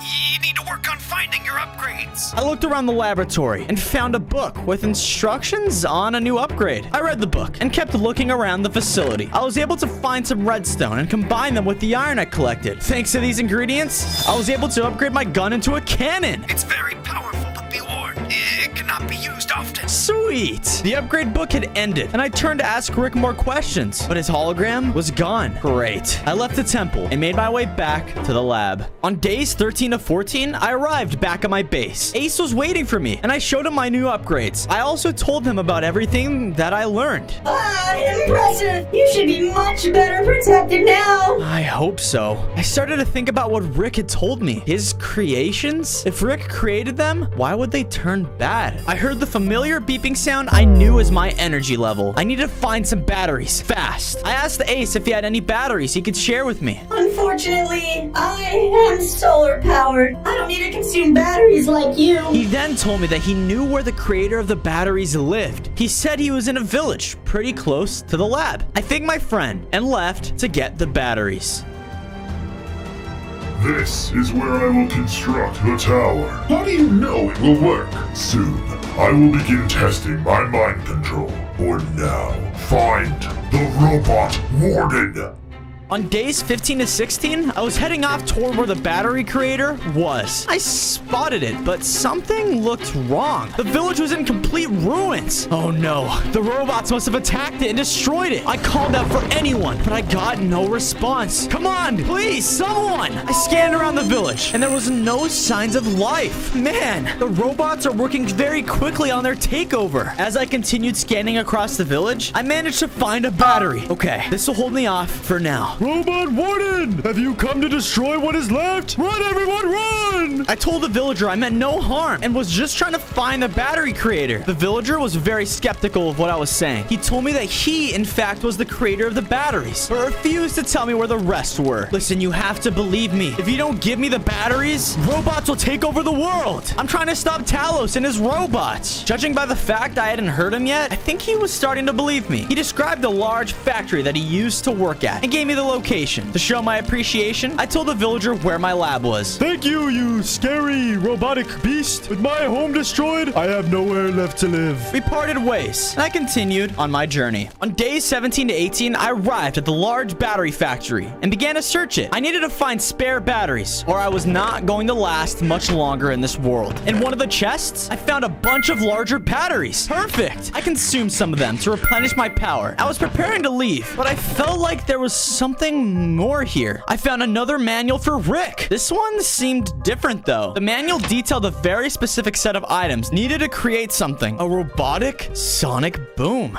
Wow. If I can get this, this will be amazing. Find something you like. It was Killian. What are you doing here? I'm here to destroy you, Robot Warden, while Talos works on his mind control device. Mind control? Before I could respond, Killian was attacking me again. With my new cannon upgrade though, I was able to inflict some serious damage on him. Unfortunately, it had a long cooldown. He was able to keep attacking me while I had to wait for my attack to restart. Oh no, I realized that I was running low on hearts. I was disappointed that I had to retreat again, but I knew I couldn't risk being defeated here. I went off to avoid more conflict. I will find you! I returned to the lab and found Ace was with the villager from earlier. Oh, I'm glad you arrived. Hopefully soon you'll see that this is a safe place to stay at. I used the cobblestone and wood I had left over and built the villager a new home. There. Now you should be nice and safe. Suddenly, there was a growling, and the villager didn't look too good. What's wrong with him? Oh, Fozo, he's kind of a human. He needs to eat. That's right. Humans don't eat like me and Ace. I immediately left the lab and came back with some chickens. I quickly built a pen for them across the villager's house. After that, I decided to talk to Ace about the laser I needed to find. I told him that this would be the key to defeating Talos and stopping the robots. Ace told me that finding the laser will probably be dangerous. What do you need to find your upgrade, Robot Warden? I read the manual and saw I would need to collect unobtainium ore, the ultimate battery, and a Karma nuke core. My robotic friend told me he actually knew where I could find the unobtainium ore. It was locked in an underground structure a few days away from where we were. Perfect. I thanked him and headed out. On days 21 and 23, I traveled deep underground into the cave system that Ace told me about. Eventually, I came to a large structure in the cave. I made my way inside and started to look around. I found a strange looking black ore I had never seen before. This must be the unobtainium ore. Before I could mine any of it, I heard noise and a giant scary creature started to attack me. There's a few of them. I was able to stun them with my cannon. This should give me enough time to run. You creatures will obey my commands. On days 24 to 26, I was running back to base. I saw a village was under attack by robotic wolves. I went in the village and used my scanners to figure out what was going on. The wolves were being controlled by Talos, of course. I quickly sprang into action and used my hunter cannon to blow the wolves away from the villagers. The wolves tried to attack and bite me, but it had little effect on my robotic armor. I shot another round of my hunter cannon at the wolves and was able to scare them away. Man, I wondered how Talos controlled those wolves. I need to figure that out, and fast. I checked on the villagers to see if they were okay. Scary robotic warden, why are you helping us? Listen, I don't work with Talos, okay? He is a monster and must be stopped. The villagers seemed to not quite believe me, but told me I could prove it wrong by finding the missing villagers. I used my scanner to find any tracks left and found a trail leading out of the village. All right, fine. I'll go rescue the captives. On days 27 to 29, I continued to follow the tracks to what appeared to be an outpost in the nearby forest. I could see villagers were in cages. Kill! Robot Warden! Kill! Kill! Wolves began pouring out of the outpost from all directions and started to attack me. I told them to disobey the orders, but it was no use. As much as I wanted to help them, I couldn't risk being taken out now. I fought off against the wolves. Their numbers gave me some serious issues, but I was able to overcome all of them and take them out. I freed the villagers and then began to search the outpost for anything useful. In one of the chests, I found a laser sword. Whoa, this will definitely give me a boost in my attack. The villagers thanked me for freeing them and told me that their home was destroyed. I offered them a place to stay at my base, and the villagers agreed, seeing I had their best interest in mind. I returned to the lab with the freed villagers. Together, Ace and I built a few houses for our new friends to live inside of. I knew the villagers were going to need some more food, so I built them a farm. They seemed really happy that I was around, and I was glad that they viewed me as a friend. Hopefully, when this is all over, robots and humans can live in peace together. Were you able to acquire the unobtainium? The Guardians were too powerful, but I found this. I showed Ace my laser sword, and he was amazed by my new upgrade. Oh, wow. I've never seen this type of sword before. This is sick. Me neither. I think with this, though, I might be able to defeat the Temple Guardians. I set off to retrieve the unobtainium. On days 33 to 35, I traveled back to the underground structure and was ready to take on the Guardians. I called out for them, and in a mass, they began to rush at me. I used my new laser sword and quickly cut through one of them. Wow, this sword is super powerful. There were a lot of them, though, and I had to use everything I had. I blasted the final one with my cannon, taking it down. As I defeated them, I'd gain another 10 hearts. Hey, look at that. I have 30 now. I spotted the ore and used my drill tool to mine as much of it as I could. After I was finished, I searched the temple for any other items that could be inside of it. Hey, look at that. I found some iron and 3 diamonds. I wasn't sure what to craft, though, with the diamonds, so I held on to them for now. With the iron, I was able to create a full set of armor. Look at that. I'm proud of how much I've done in the last few days. I was feeling stronger than ever. On days 36 to 38, I left the temple, and standing before me was Killian. What are you doing? I came to destroy this temple, but it looks like you beat me to it. He asked me if I've encountered any new creatures recently. I knew that he was talking about those brainwashed wolves. Talos is trying to brainwash everyone, and you're just okay with that? Yes, what better way to control the world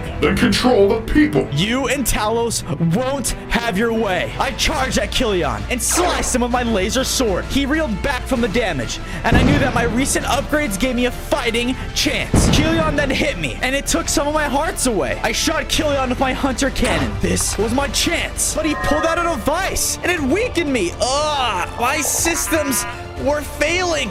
Is this some kind of EMP? That's right. Enjoy your rest, Robot Warden. Oh no, I'm shutting down. On days 39 to 41, I woke up in a strange place. Where am I? I was in some kind of prison cell, and I noticed that all of my items were gone from my inventory. Is anyone here? Foolish Robot Warden. Do you really think you could stop me? The robotic hand was right in front of me. Talos isn't too late to stop. Please, just stop. Talos told me he would never stop. He then said that he was originally created by another scientist to help humanity, and that scientist was Rick. Soon, I realized that the people of this world would not manage themselves. He explained that he had watched so much destruction caused from the war between players. So much time wasted, so many valuables stripped from caves, taking away everything from this world they were in. He had enough. It is up to us to protect this world. Join me. You do not need to die for them. And what? Just kill every single person in the world? You're insane. Talos told me that I will stay here until I am dismantled. He then walked away, leaving me in the cell alone. My systems turned on, and Ace was standing outside of my cell. Ace, what are you doing here? He told me that since I didn't return home, he had a bad feeling that I'd been caught. Oh, thank goodness. It's great to see you. Can you get me out of here? Of course, Robot Warden. Just take a step back from me, will ya? Thank you so much. Look at that. Now you're free to go. Let's get out of here together, friend. Not without my equipment first, Ace. We snuck around the lair and found all my weapons and armor inside of it. Nice. I also found a rocket launcher upgrade for my cannon. This is gonna make my cannon that much stronger. We continued looking around and found an area that contained the Karmat nuke core. There it is, Ace. If we get that, Talos is finished. Is that right? We turned around and saw Talos towering over us. I think it's time to run. Yeah, it is. Talos chases down, shooting his laser at us. We were able to dodge them, and I used my new rocket launcher to blast open an exit. As we got close to the exit, Talos got me with a laser. Go on without me, Ace. I'll hold them off. Are you crazy? You're the Robot Warden. He didn't listen to me and forced my systems to leave the lair prison without him. Ace, what are you doing? I'm making sure that you save the world, Bozo. Please, do it for me, friend. All I could do was helplessly watch and run away as Talos destroyed my friend. No! On days 45 to 47, I made it back to base. Man, he's gone. Ace is really gone. He sacrificed himself so I could escape, and he was the only one that believed in me. How am I going to be able to continue on without him? I looked around at all the villagers at my base. I can't give up on them now. I just can't. I decided to start working on it. I expanded it to give myself more room and was really starting to feel a little better. I had to remain strong for Ace. If he believed in me, I couldn't let my best friend die in vain. I knew where that nuke core was, but I needed to find the ultimate battery. I read about its location and then headed off toward it. Killian, I have an important task for you. Anything you wish. Find the device to amplify the signal.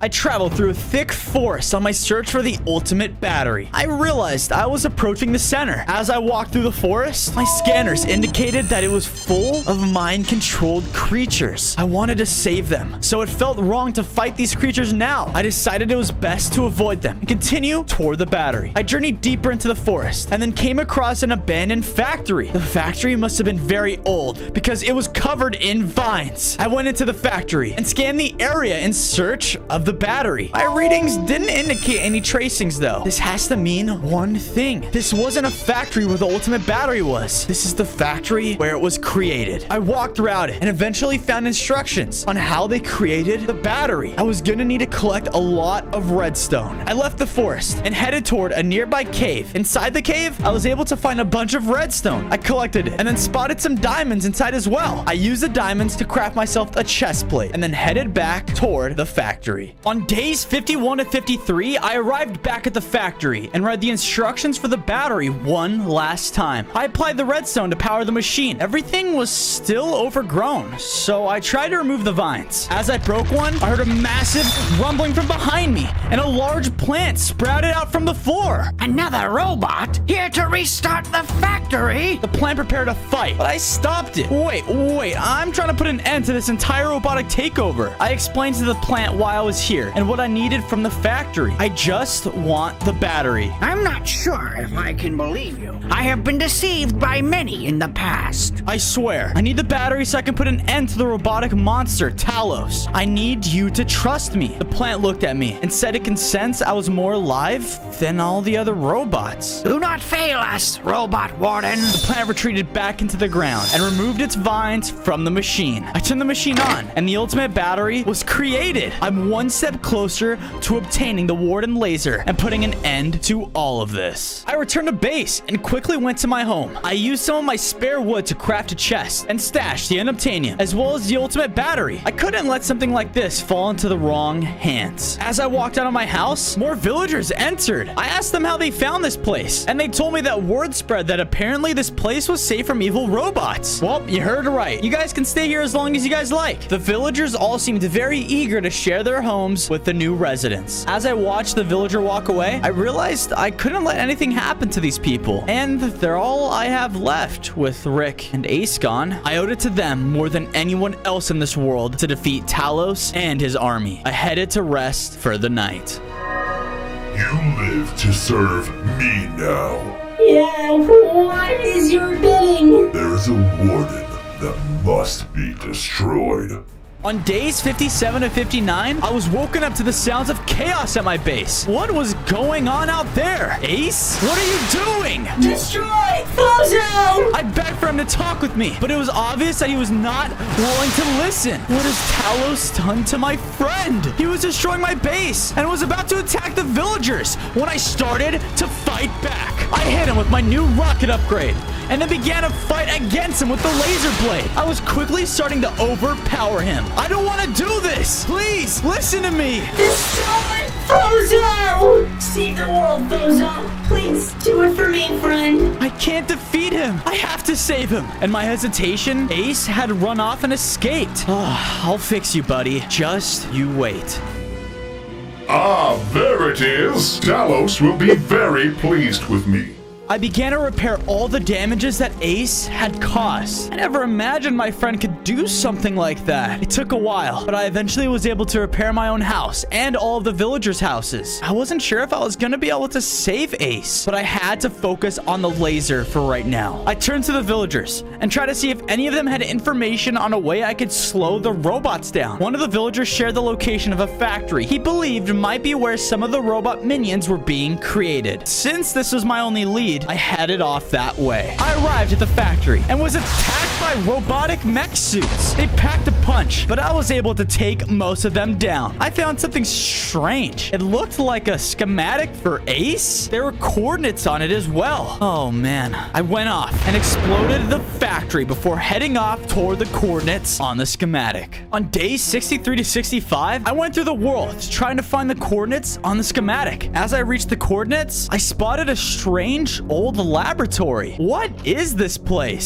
Something felt strange. Hello, Bozo. I'm glad you were able to find this. There was another transmission from Rick. What is this place? Why did Ace's schematic have this location on it? He told me he created Ace as one of his first prototypes. Like Talos, he was created for good. Talos has obviously changed who Ace is, but he is not lost. But how can I save him? What can I do? Rick said that unlike Talos, he was going to be able to be reprogrammed much easier. There is a debug tool that will be able to fix him. You must must craft it. Rick gave me the recipe to make the tool and then said he would speak to me one last time before fading away. I have to go and get these materials quickly. As I made my way to the cave, I noticed that the world was more robotic. Some more of Talos's robot animals were lurking around. I did my best to avoid them and continued to travel. Talos was getting closer to taking over. I went inside the cave and hoped it had enough of the materials I needed to create the debug tool. Using my drill, I collected a large amount of redstone and then began to look for the strange platinum ore. I was able to find some, along with diamonds deeper in the cave. Using the diamonds I collected, I crafted myself a diamond armor set. Nice. I should be much more protected now. Now I can finally go and save Ace. Suddenly, I picked up a distress signal not far from me. I wanted to go save my friend, but I knew he would never forgive me if I ignored a cry for help. I went off and made my way towards the distress signal. Don't worry, Ace. I'll save you soon. On days 69 to 71, I continued to follow the distress signal. I had everything I needed for the debug tool, but I needed to find out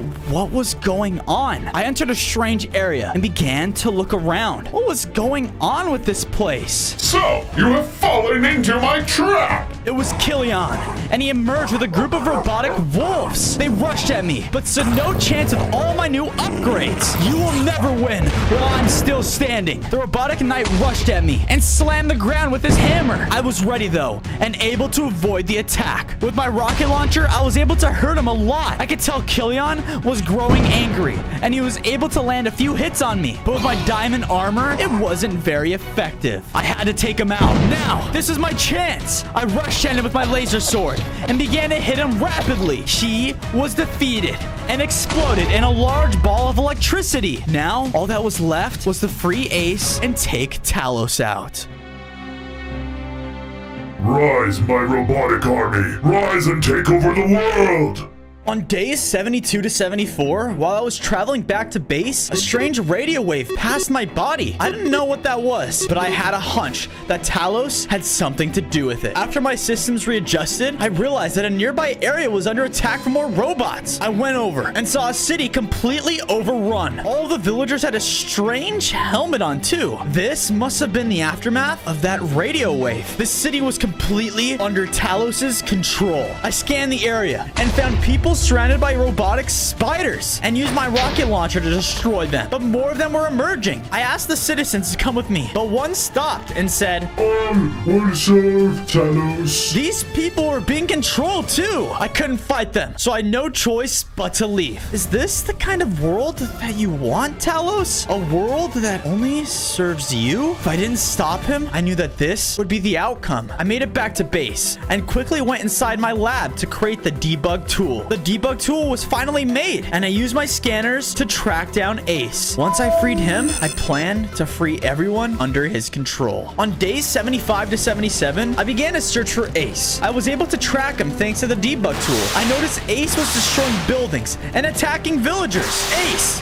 Stop! This isn't you! Destroy humanity! He started a fight with me. Please, stop! Try to control yourself. I prepared the debug tool, but he kept attacking. Fight against it. You're better than this. I could see Ace stop for a second, and his eyes changed from red back to the normal color. Bozo, what is happening? It was my chance. I used the debug tool on him, and he powered down for a second before returning to his normal self. I attacked those people. I'm a monster, Bozo. I'm a monster. No, you're not okay. That was Talos. He was controlling you. That wasn't really you. We need to focus our anger and attention on him and use this to stop him. Ace told me to follow him. We were gonna need to get that nuke core from Talos's base, and then I would be able to defeat him once and for all. Right behind you, buddy. On days 78 to 80, we landed on the outskirts of Talos's lair. There were robot guards blocking our way inside. We knew that the best thing to do was to sneak inside. Ace had a plan and used a distress signal to lure the guards away from the entrance. Nice. We quietly made our way inside the lair, and I followed Ace to the nuke core. As we headed for the core, we passed a larger tower, and I stopped to scan it. My scanners indicated that the tower was a beacon for Talos's mind control. We needed to find that nuke core, and fast. We made it to a room and found the nuke core. I quickly grabbed it, and we prepared to leave. Oh, good. Now we can finally leave this stupid little dump. What are you doing here? Whatever you think you're making will have no effect on my mind control. I jeez, I spoke too soon again, didn't I? Talos was behind us, so I had no choice but to fight our way out. I used my laser sword to try and slice him, but it had no effect. Talos tried to blast Ace, but I shielded him using my body. Not again! I won't let you take him! I fired my rocket launchers at Talos, but it was only moderately effective on him. I can't beat him without my sonic boom, so Ace and I quickly ran out of the lair and flew off. On days 81 to 85, we arrived back at base with everything we needed to construct my sonic boom. We're almost done, Ace. The world is gonna make it, thanks to us. No, you silly robot. Thanks to you. He told me that everyone here believed in me. You know, Rick would be proud of you. The villagers came out and told me that they were so thankful that I showed compassion to protect them. They worried that Talos is gonna win before I showed up. Well, I have one last thing I have to do. I went inside the lab and tried to construct the sonic boom, but something was wrong. Am I missing something? Oh no. Activate the tower. Suddenly, there was a flash of light that covered the entire world. My systems automatically readjusted, and everyone in the village was completely under Talos' mind control. I am Talos. Ace, we need to get out of here right now. Ace tried to attack me, and I quickly dodged him. Ace, not you too. All hail Talos again. I had no choice but to run off and leave them. I had to find somewhere safe. I went over a small village to see if Talos reached this place, and my fears were right. Talos had now the entire world under his control. I tried to think if there's anywhere I could be safe, and I realized there might be one last spot. On days 91 and 94, I returned back to where I'd been created. As I entered the destroyed laboratory, Rick popped up again. Hello, Bozo. I'm happy you've made it this far. I failed, Rick. Talos has now taken over everything, and the sonic boom didn't even work. You have not failed. You are merely missing something I had to hide. Rick pointed toward a wall, and I broke it, revealing a chest. Inside the chest was an overclocker? What is this for? He told me that this was the final piece for the sonic boom. He had to hide it and leave it out of the instructions in case Talos found the manual before us. Now you have everything you need. This will be the last time we speak.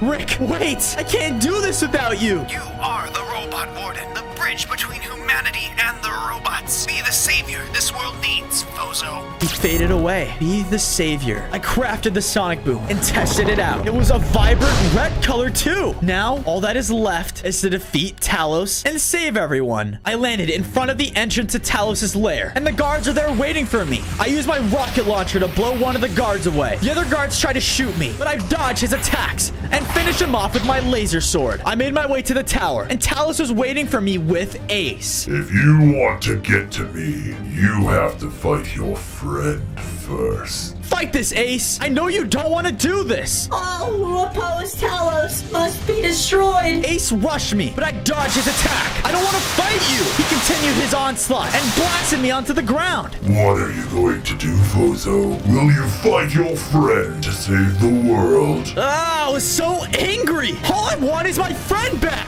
He continued to attack, and I realized there's no use. I charged my sonic boom. Stop now! He didn't listen, and I was about to hit him. At the last second, I had an idea and redirected the laser at the tower. The sonic boom connected with it and destroyed the signal. No! Ace stopped trying to attack, and I knew that he and everyone else were no longer under Talos' control. Talos rushed at me, and I was prepared, but he flew past me and quickly left the area. I went off after him. I won't let you go that easily. On day 100, I followed Talos to a mountain and used my rocket launcher to knock him down to the ground. He crashed and landed at the top of a mountain. There's still a chance for you to right your wrongs, Talos. Give up now and live to help humanity, not destroy it. I will never give up. As long as I live, I will make sure that robots will rule this world. Then I guess we have no choice but to finish this once and for all. Talos fired his eye laser at me,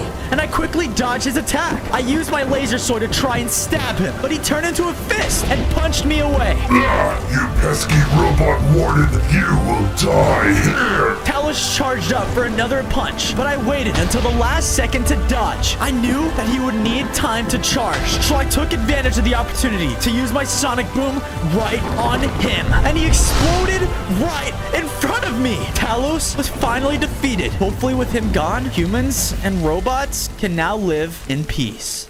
On day 1, I spawned in as Tony Stark, receiving an award from my city. Congrats, Mr. Stark. Because you invented the elemental arc reactor, we can use these elements to give infinite power to the world. Oh, I'm just so proud of you, honey. Thanks, Pepper. I couldn't have done it without you. An explosion then took place on the other side of the crowd, revealing a large mech. He immediately began blasting the entire area.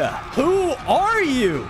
You don't even remember my name? I am Ultron, an AI that you created, one that you threw away, and you will soon realize why that was a mistake. He then blasted at me, but I called down my Iron Man suit, protecting me just in time. You just made a mistake. I began to blast at Ultron using my advanced repulsors and blasts, but he fought straight through them. Uh-oh, that's not good. He shot past me, causing the elemental arc reactor to explode. Because of this, the elements began to merge within my suit's core, turning it elemental? I don't want to kill you yet. You still need to watch this world burn. Humans should have never taken charge here, and soon that will change. One of Ultron's minions then landed from the sky and took Pepper. No!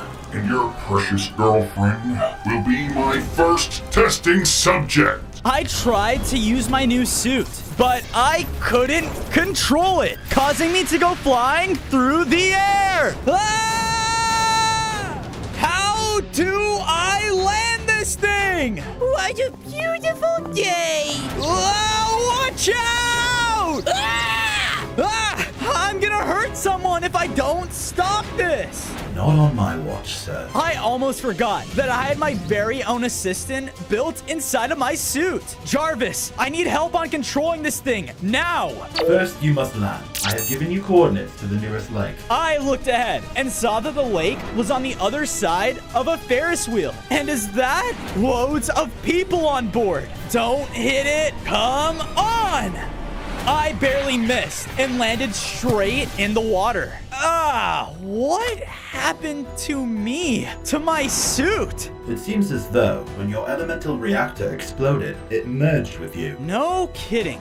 I remember Ultron. I tried to create him to help shield this planet and keep it safe, but he didn't work out, so I threw him away. That wasn't the brightest decision, sir. I can see that, Jarvis. I need to find Pepper. He took her, and he's planning something. I walked away from the lake, feeling hurt, just as the air thinned and a heavy snow began to blanket New York City. It was quickly freezing over everything. Then, swinging in and landing right in front of me was Spider-Man. Hey, you're Iron Man, right? 'Cause I'm gonna need some help. Help?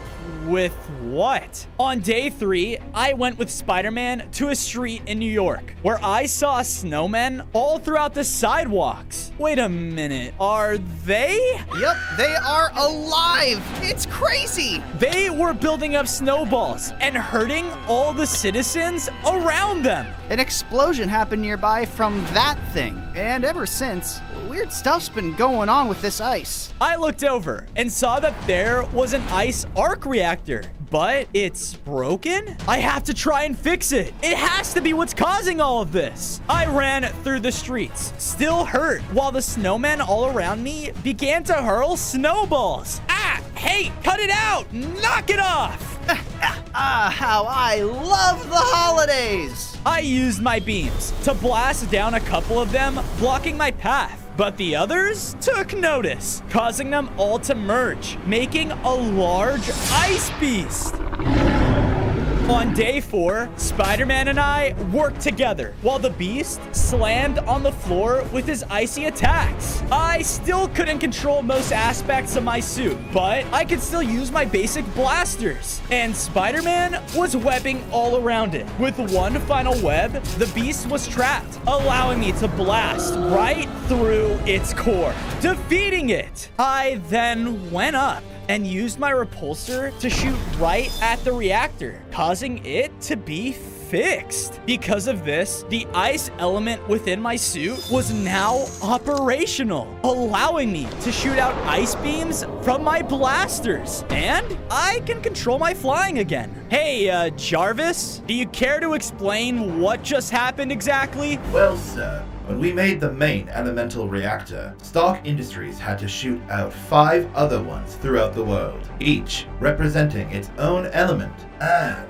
when the main one was destroyed by Ultron, it looks like so were the other 5. So, if I find and fix the remaining reactors in the world, my suit can have access to all elements? Maybe that's how I can be strong enough to save Pepper. Fixing your suit is the first step, but we still must find out what Ultron is up to exactly. All I care about, Jarvis, is finding Pepper. On day 5, I split up with Spider-Man and flew straight out to my building, Stark Towers. But all of it was destroyed? Ultron must have done this. I guess it's time to build it back up. I went around and used my suit's mining gadgets to collect some blocks around the terrain. With my newly found resources, I was able to build up a foundation of the new and improved Stark Towers. Since I was an expert with tech, I was also able to make my own security cameras around the build. With these, you can always have your eyes and ears here to make sure it remains safe. Useful! I went down below the building to its destroyed basement to install another camera.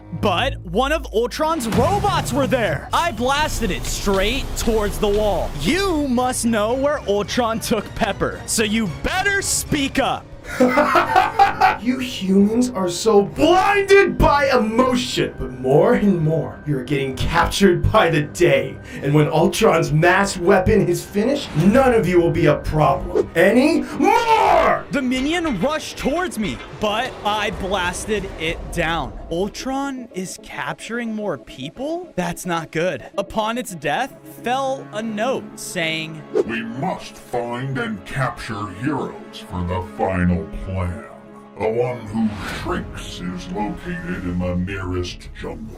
The one who shrinks? If I can find him, maybe I can find Pepper. On day 6, I flew through the air alongside the nearest jungle until I spotted... What am I looking at? A destroyed lab facility, from the looks of things. Did Ultron get here before me? Hey! Ah! Who said that? I looked down, only to see a tiny man, but he grew to normal size out of nowhere. What the? The name's Ant-Man, and as you can see, I can shrink and grow myself and anything that I want. He walked inside his destroyed lab. What happened here? But as I said that, a very large earthquake erupted through the area. That. I followed him deeper in his lab, seeing nothing but broken test tubes. And amongst one of them was a tiny cow? There's Roger! Look, a bunch of strange earthquakes have been going on around here, causing all my animals to break out. I was able to find where it's coming from, but I need to get the rest of my animals back. Could it be another arc reactor? Look, if you help me find the rest of your animals, can you show me where the earthquakes are coming from? On day 7, I began to scan the area for Ant-Man's animals, revealing 3 different paths. It seems as if each animal has left their own prints behind. I began to follow down one, leading to a very small tiger, then the other, which led to a large ant. I will never get used to this power. And to the final one, which led me to a gigantic rat? Nice, buddy. The rat was not friendly and charged right at me. I didn't want to hurt him though, but he began to shoot poison. Oh, you found my pet Greg. This is your pet? The two of us worked together in calming Greg down, but it wasn't working. You have to calm it down so I can shrink him. I had an idea and began to use my new ice ability on Greg, which froze him in place. This gave Ant-Man enough time to shrink him back down to a normal-sized rat. What a weird power. I appreciate your help. Of course, but it's not safe here. Ultron, he's apparently trying to capture you and a lot more people. Wait, didn't you create him? What were you thinking? Look, man, I just wanted to protect everyone, to protect Pepper, but it backfired. We then got interrupted by another earthquake. Look, we don't have time for this. Take me to the source of these earthquakes. On day 8, I got brought over to a tiny looking entrance in a hole. The earthquakes are from deep within there. Okay, but I'm not fitting in there. Without a second thought, Ant-Man shot at me with one of his powers, shrinking me down tiny. Ah! I looked up, and Ant-Man was huge. What the heck, dude? Good luck. Wait.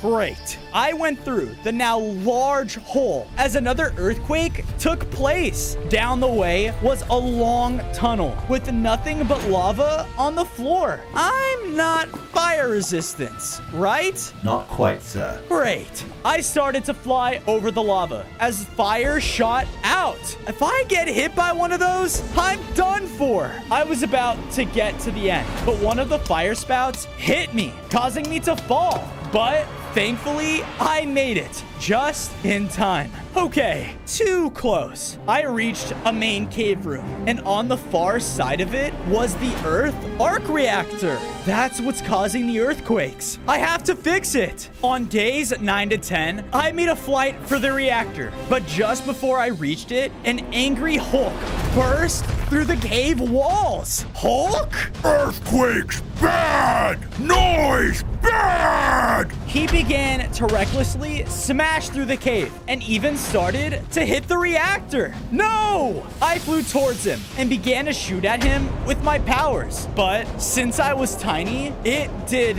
nothing. Oh, come on! Annoying fly! Ah! Calm down, buddy! The sun's getting real low!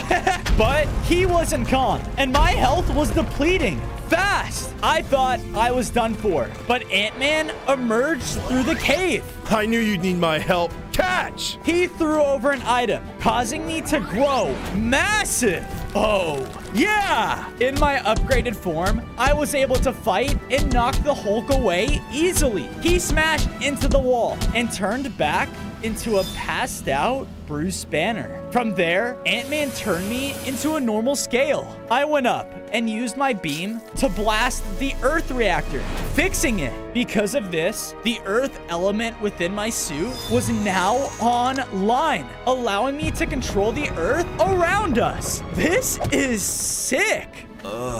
Tony? The last thing I remember, I was captured by Ultron, and now I'm here? Ultron captured you? That means you know exactly where he's keeping all of his prisoners. On days 11 to 12, I brought both Ant-Man and Bruce back to Stark Tower. If Ultron keeps taking people for his plans, it's better if we all stick together for the time being. I got to work building them up their very own rooms inside, including one for Ant-Man and a lab for Bruce. I'll never reject the offer to use some Stark tech.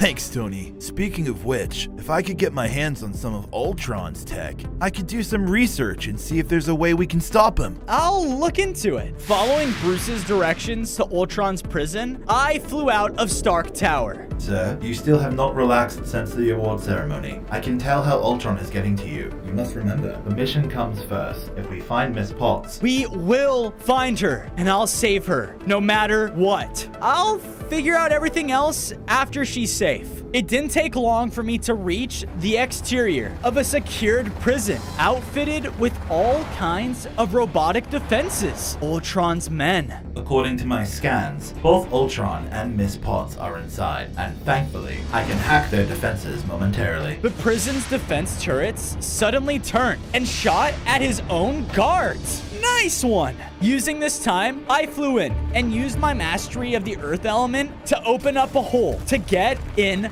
the facility. Now to find Pepper. On days 13 to 14, I began to sneak through the underground prison, avoiding any of the guards that were inside. It is time for our united vision to be fulfilled.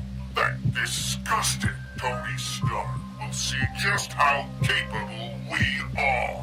Worst creation ever.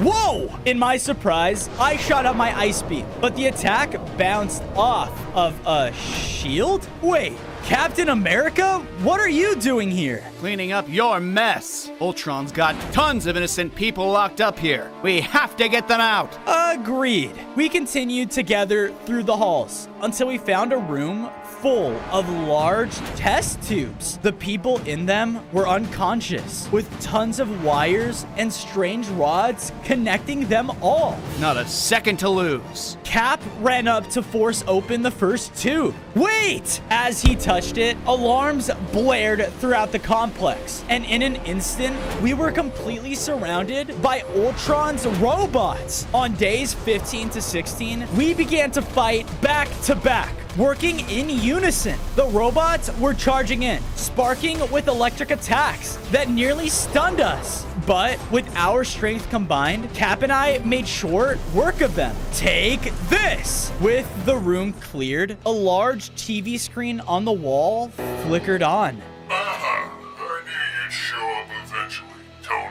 Looking for her. The camera slowly turned over, showing Pepper in one of the test tubes. No! Let her go! Then why don't you come get her? Hold on! We have to get these people out of the tubes first. I tracked the video feed to a room nearby, sir. You need to decide now if we don't want to lose the signal. After looking down the hallway, I knew I can't lose her. I darted down the opposite way. Tony, stop!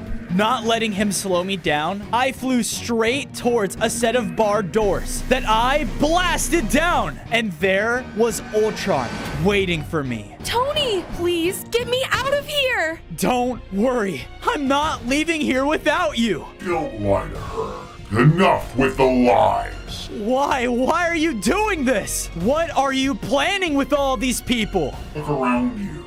Don't you see it? I'm planning your demise. Then all humans' demise. He quickly rushed into attack, and I was barely able to dodge out of the way. That elemental arc reactor of yours was made to make this world a better place, yes? Well, so was I. And look how I turned out. Again, faster than I could react, he flew towards me and hit me head on. Ah! All you do is make the world worse. That's what all humans do. What you've seen around this facility today are the fruits of my labor to implant each and every person with a chip in their brain that, when I'm finished, will allow me to have all humans under my control! Ultron struck me again while he stood over me, and now I was down to only one heart. Tony, no! Pepper! Right before Ultron had the chance to take me down for good, a portal of flame erupted underneath me, pulling me in. On days 19 to 21, I landed in a strange, unfamiliar landscape. Pepper! No! I couldn't save her. Maybe Ultron was right. We are in unknown territory. Listening to Jarvis made me realize that I was now in some deep and dark world. I then heard rumbling in the distance. What was that? Below me zoomed by a man on a fiery motorcycle. Hey, where am I? I followed him close behind, but he stopped at a clearing and got off, only to reveal that he was the Ghost Rider? Did you bring me here? Isn't that obvious? Welcome to the underworld, Iron Man. Look, we don't have much time. He looked over the clearing, and I saw that there was a large volcano. The volcano over there is not natural. The word has quickly spread that you decided to place elemental arc reactors through the world. My company did, yes. Wait, so you're saying an arc reactor is inside of that? Affirmative, sir. The fire arc reactor is within the deepest portion of the underworld volcano. I flew up and hovered above the mouth of the volcano. It was a straight shot down, but through layers of lava. Last time I checked, I wasn't lava resistant, right? As I said this, the cavern began to quake again as the volcano rose up higher. Huh? Listen, if we don't calm this thing down in time, it'll cause this volcano to rise so far up that it will go to the real world and destroy everything. Well then, time to figure out how to fix this. On days 22 to 26, Ghost Rider led me over to the chamber of an underworld forge. I have a plan to make your suit fireproof so you can get in that volcano. Now, take off your suit and put it there. Okay. I had no choice but to trust him and do as he said. Now what? Hop on. We hurried to the next chamber to find a large set of doors. He opened them up to reveal a massive maze? This maze holds a mechanism at its center that will allow ancient lava to flow over your armor, imbuing it with the power to withstand fire. You're telling me I gotta go through that creepy maze without my suit? Are you insane? This is the only way. Well, you could at least give me some help. I was riding through the maze on Ghost Rider's bike. Woohoo! I would drift through the turns, taking jump after jump over pools of lava. After avoiding some obstacles, I was eventually able to make it in the center. Aha! There you are. I cruised into the middle of the maze, where the mechanism awaited me, with one simple lever. Seems easy enough, but as I drove closer, an underworld beast fell down between me and the machine. Oh, come on! On days 27 to 29, the beast charged at me as I maneuvered the bike to avoid his attack. He was relentless and jumped straight up into the air. Thankfully, because of this, I was able to drive under him and hit the lever as I drove past the machine. The old mechanism from there started to whirl to life. Yes! No! I drove out back the way I came through the maze, as the beast was still chasing after me. Come on, just a little further! I barely managed to make it through the entry doors before Ghost Rider shut them again. Okay, the underworld sucks. With that, we were finally able to return to the forge, where my Iron Man suit had been completely upgraded. I put it on, granting me complete immunity to fire. Nice! It's good to have you back, sir. Good to be back, Jarvis. Now, the fire arc reactor. As I said this, the whole underworld began to shake again. Oh no. I flew back towards the volcano and saw that it had completely risen through the top of the underworld. It's in the overworld. We need to hurry. On days 30 to 32, Ghost Rider and I escaped the underworld through one of the cracks, only to see that the volcano had risen through an entire town. Chunks of molten rock were flying through the air, destroying everything. I gotta stop this thing now. Okay, here goes nothing. I dove directly into the erupting volcano, and my new fireproof suit held against the lava. Once in the core, I finally saw the fire arc reactor, but it was starting to be encased in molten rock. With my ice blasters, I chipped away at the rock until I could see the fire reactor. Now, focusing my energy, I caused the entire thing to be repaired. Because of this, the volcano became stable again as the arc reactor empowered my suit. I gained 5 more hearts, and now my nanotech was able to forge a blade of pure fire. Sweet. Your fire element is fully operational, sir. After leaving the now dormant volcano, I saw Ghost Rider parked down below. I gotta say, that was a close one, but Nice job. All in a day's work. Thanks for the help, by the way. Someone has to help save humanity. Ultron is getting far too strong. Oh, sir, it seems someone has let themselves into Stark Towers. Then, let's go give them a warm welcome. On days 33 to 35, I made it back to Stark Tower and noticed that Bruce had built up so much more of our home. Okay, but who let themselves in? I turned around to see Captain America. Wait, did you get everyone in the prison out? Yeah, no thanks to you. Look, he had Pepper. He still has her. I had to try and save her. As I went to walk away, I was hit from behind. What you did was selfish. Leaving all those lives just to try and save one? I should have known your selfishness would get the better of you. You've always been the hero that only cares about himself.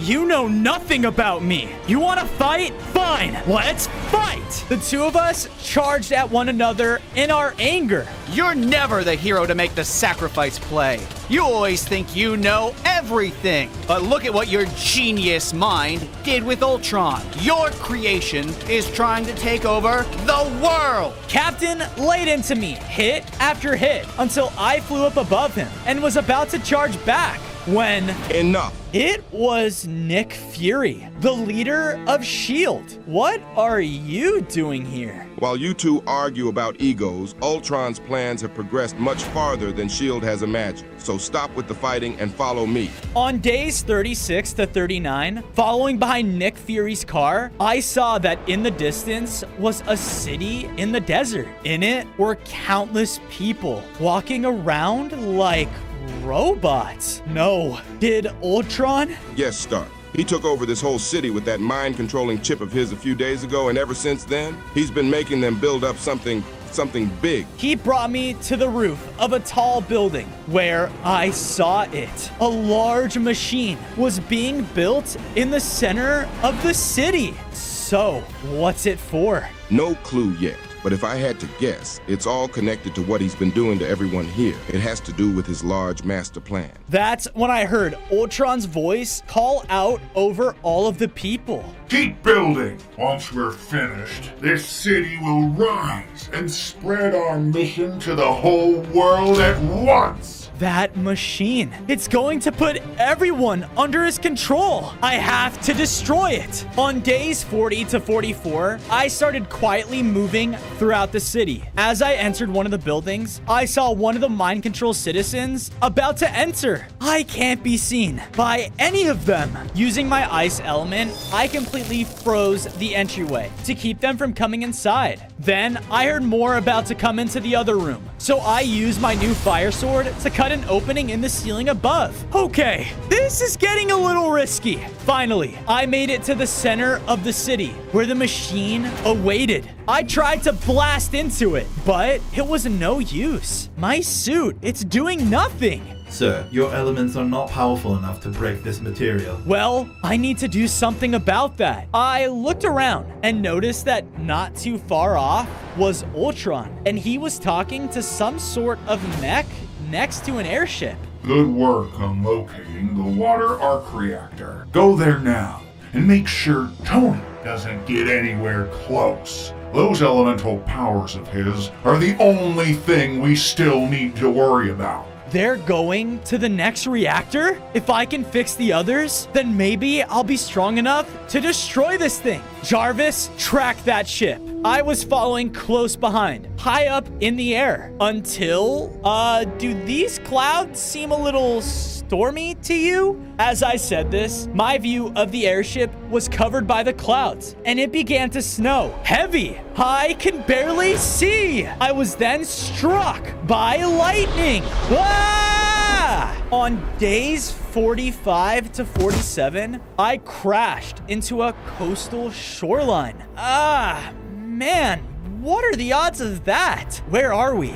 We seem to be located on a remote island, sir, and I've lost my connection to the airship. No, we need to get to that water arc reactor. Fast! I journeyed into the island's jungle until I saw a tribal gateway of a panther. Oh, I think I know exactly where we are. Once I was inside the gate, I flew up and saw the kingdom of Wakanda, but it was all dried up and the lush jungle was dying. What happened here? I flew up closer to the main palace and right towards the throne room. There, the people of Wakanda were gathered, but all looked so weak and parched. At the throne was the Black Panther himself. Hey, long time no see. Ah, Iron Man. It has been a while, though I wish your visit was welcomed by a better sight. What happened here?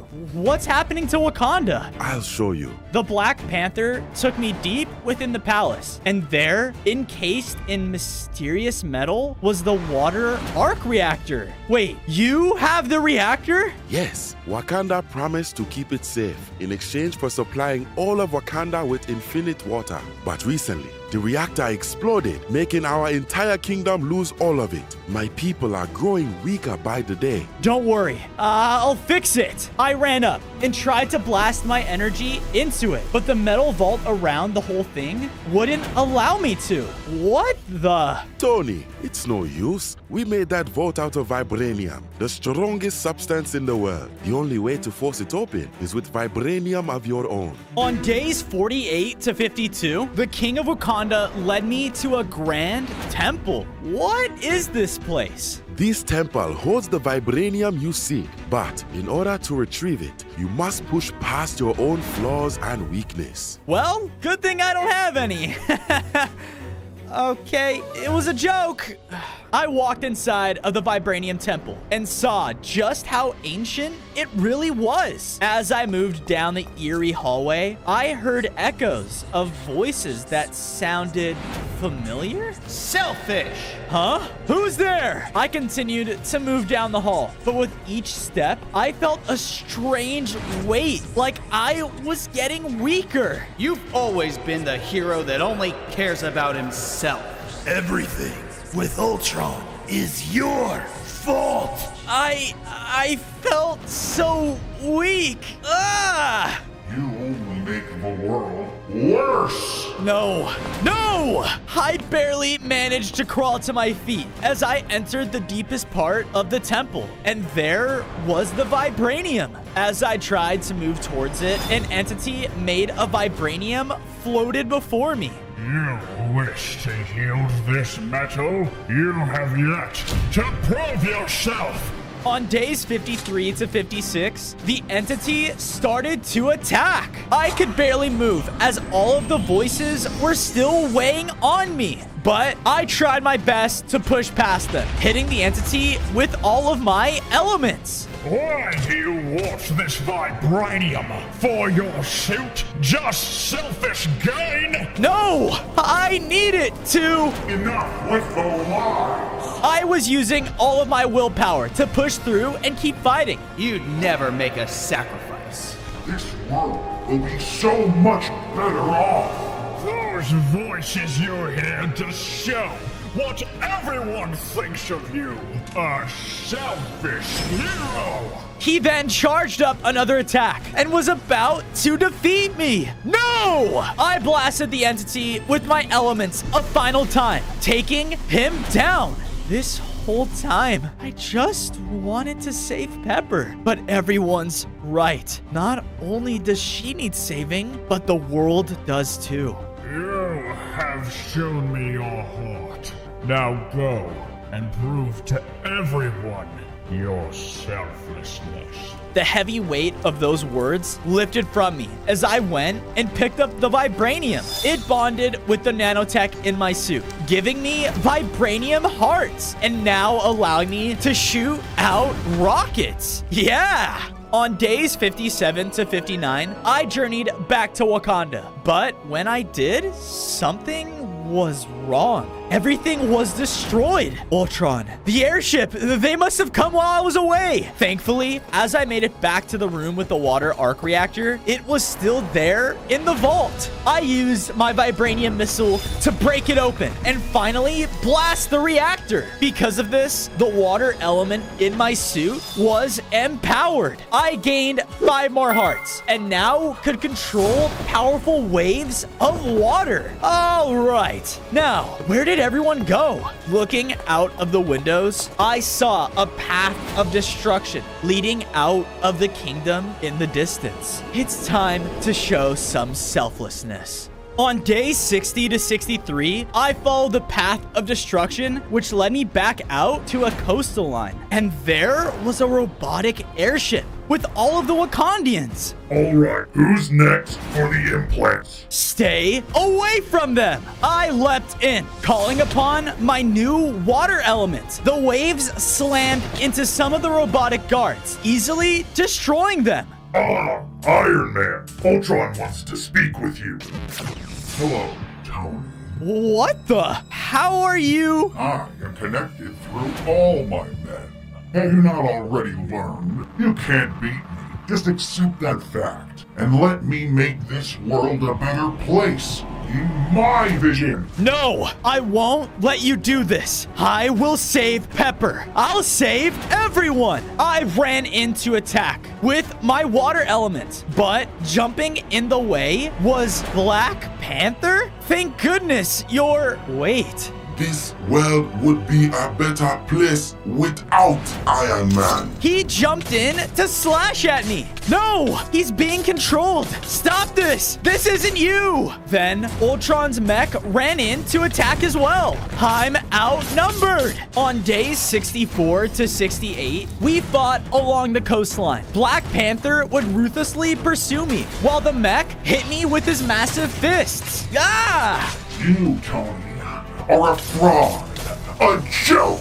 Look around. No one is by your side. But then, flying out of nowhere, the mech was struck by Captain America's shield. He has me. Cap? We all began to clash, and with Cap's help, we were starting to put up a fight. He focused on taking down the mech, while I faced off with Black Panther. Tony! I looked over, and Cap was being pushed back by the mech. With the use of my new flame blade, I took it down. Yes!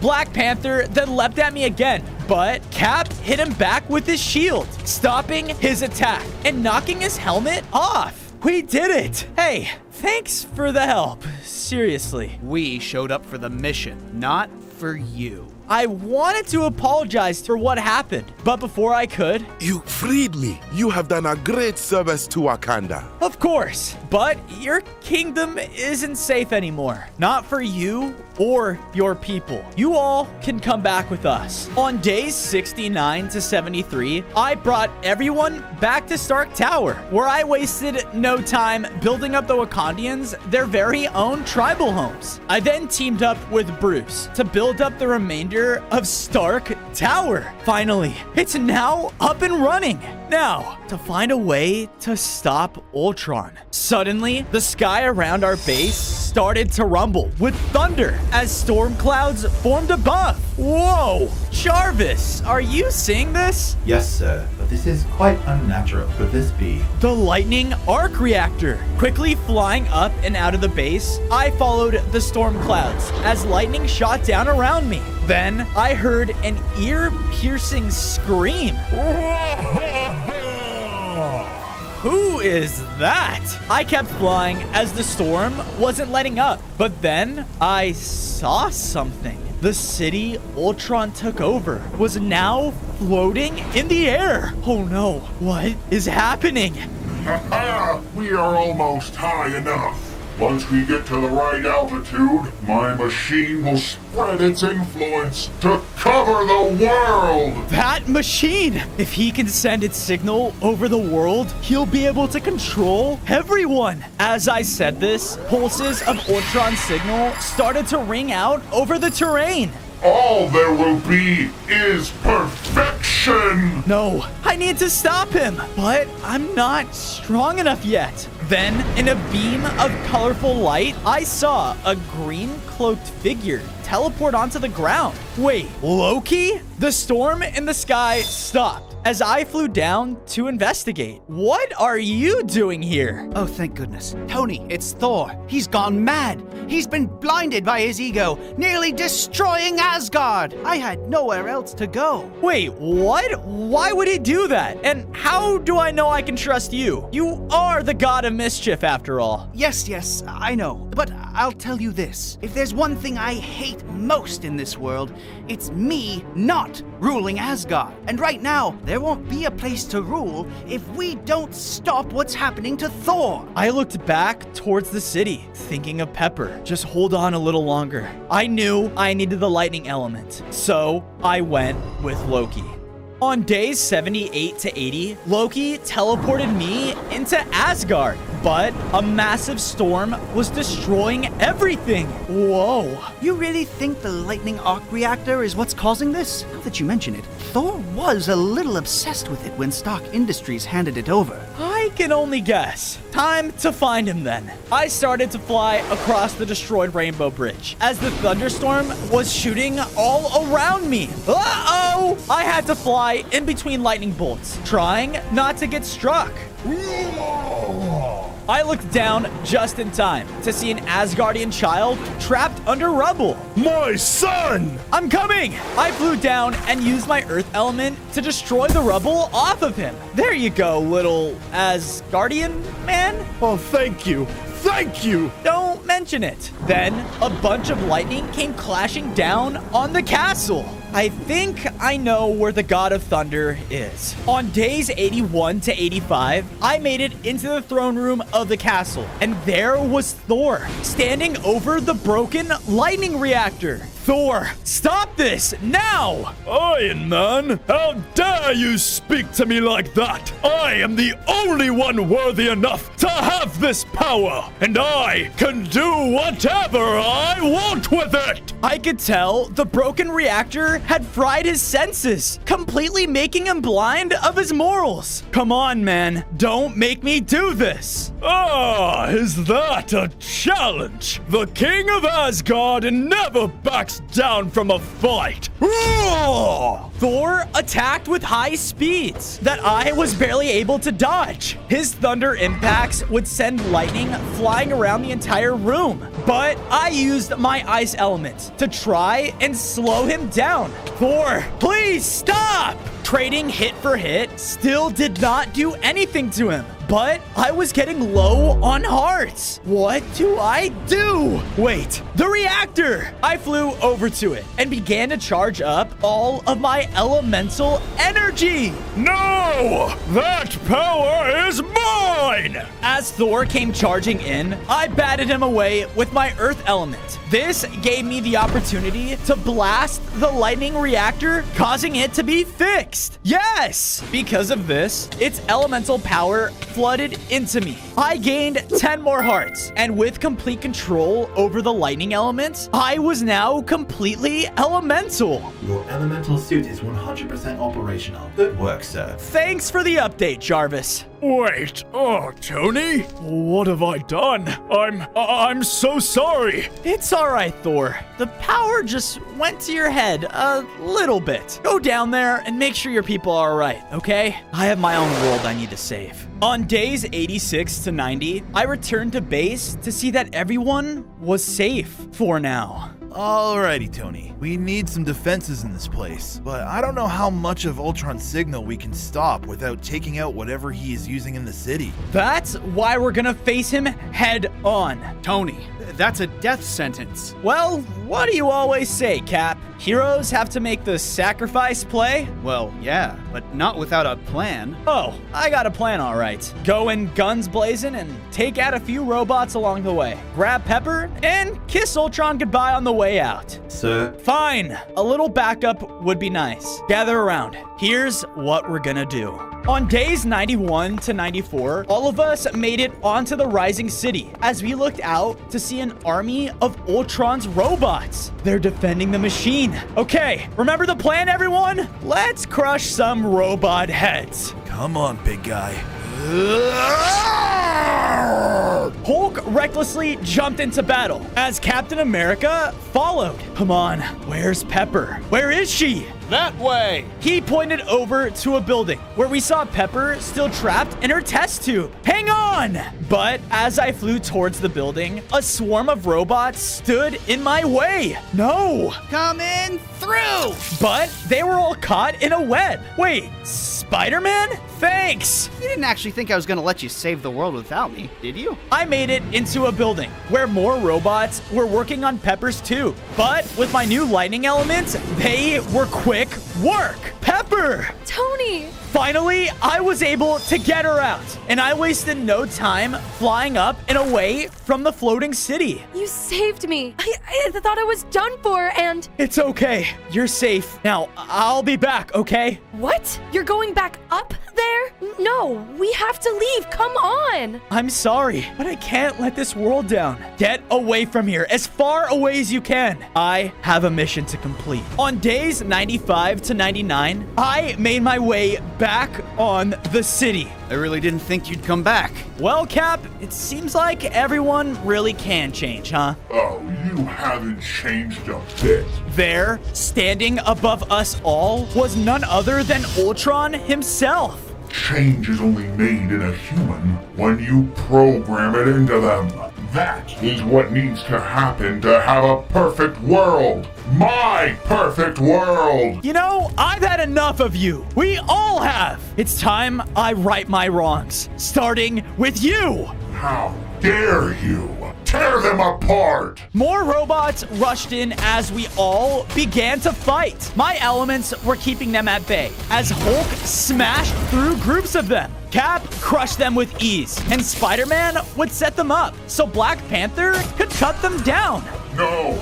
No! Forget it! All is lost in but a few moments! Hulk, the machine! In a massive leap, Hulk slammed into it and started to tear it open. What are you? I cut Ultron off with my lightning element as it shot right in front of me. This is between you and me. On day 100, I was face to face with Ultron above the floating city as my team started to work on the machine below. You created me to make the world a better place. That is what I'm doing! Not like this, Ultron. Only a real human would know that. In his anger, Ultron flew towards me. We fought as my elements clashed with his robotic attacks. But I threw him to the ground with my flame blade and then hovered above him. Tony! I looked over at the machine and everyone looked completely lost. This thing, it doesn't work like we thought. The source of the signal must be... me! Ultron suddenly hit me with a powerful attack that knocked me down to just a few hearts. Ah! It's always been me! You will never be able to destroy it! Sir, your remaining power is at 15%. I have an idea, but you're not gonna like it. Tony, wait! In a last-ditch effort, I flew forward and grabbed Ultron as we plummeted towards the ground. I opened my eyes to see that my effort had destroyed him. Ultron, he's gone. Finally, everyone can be safe.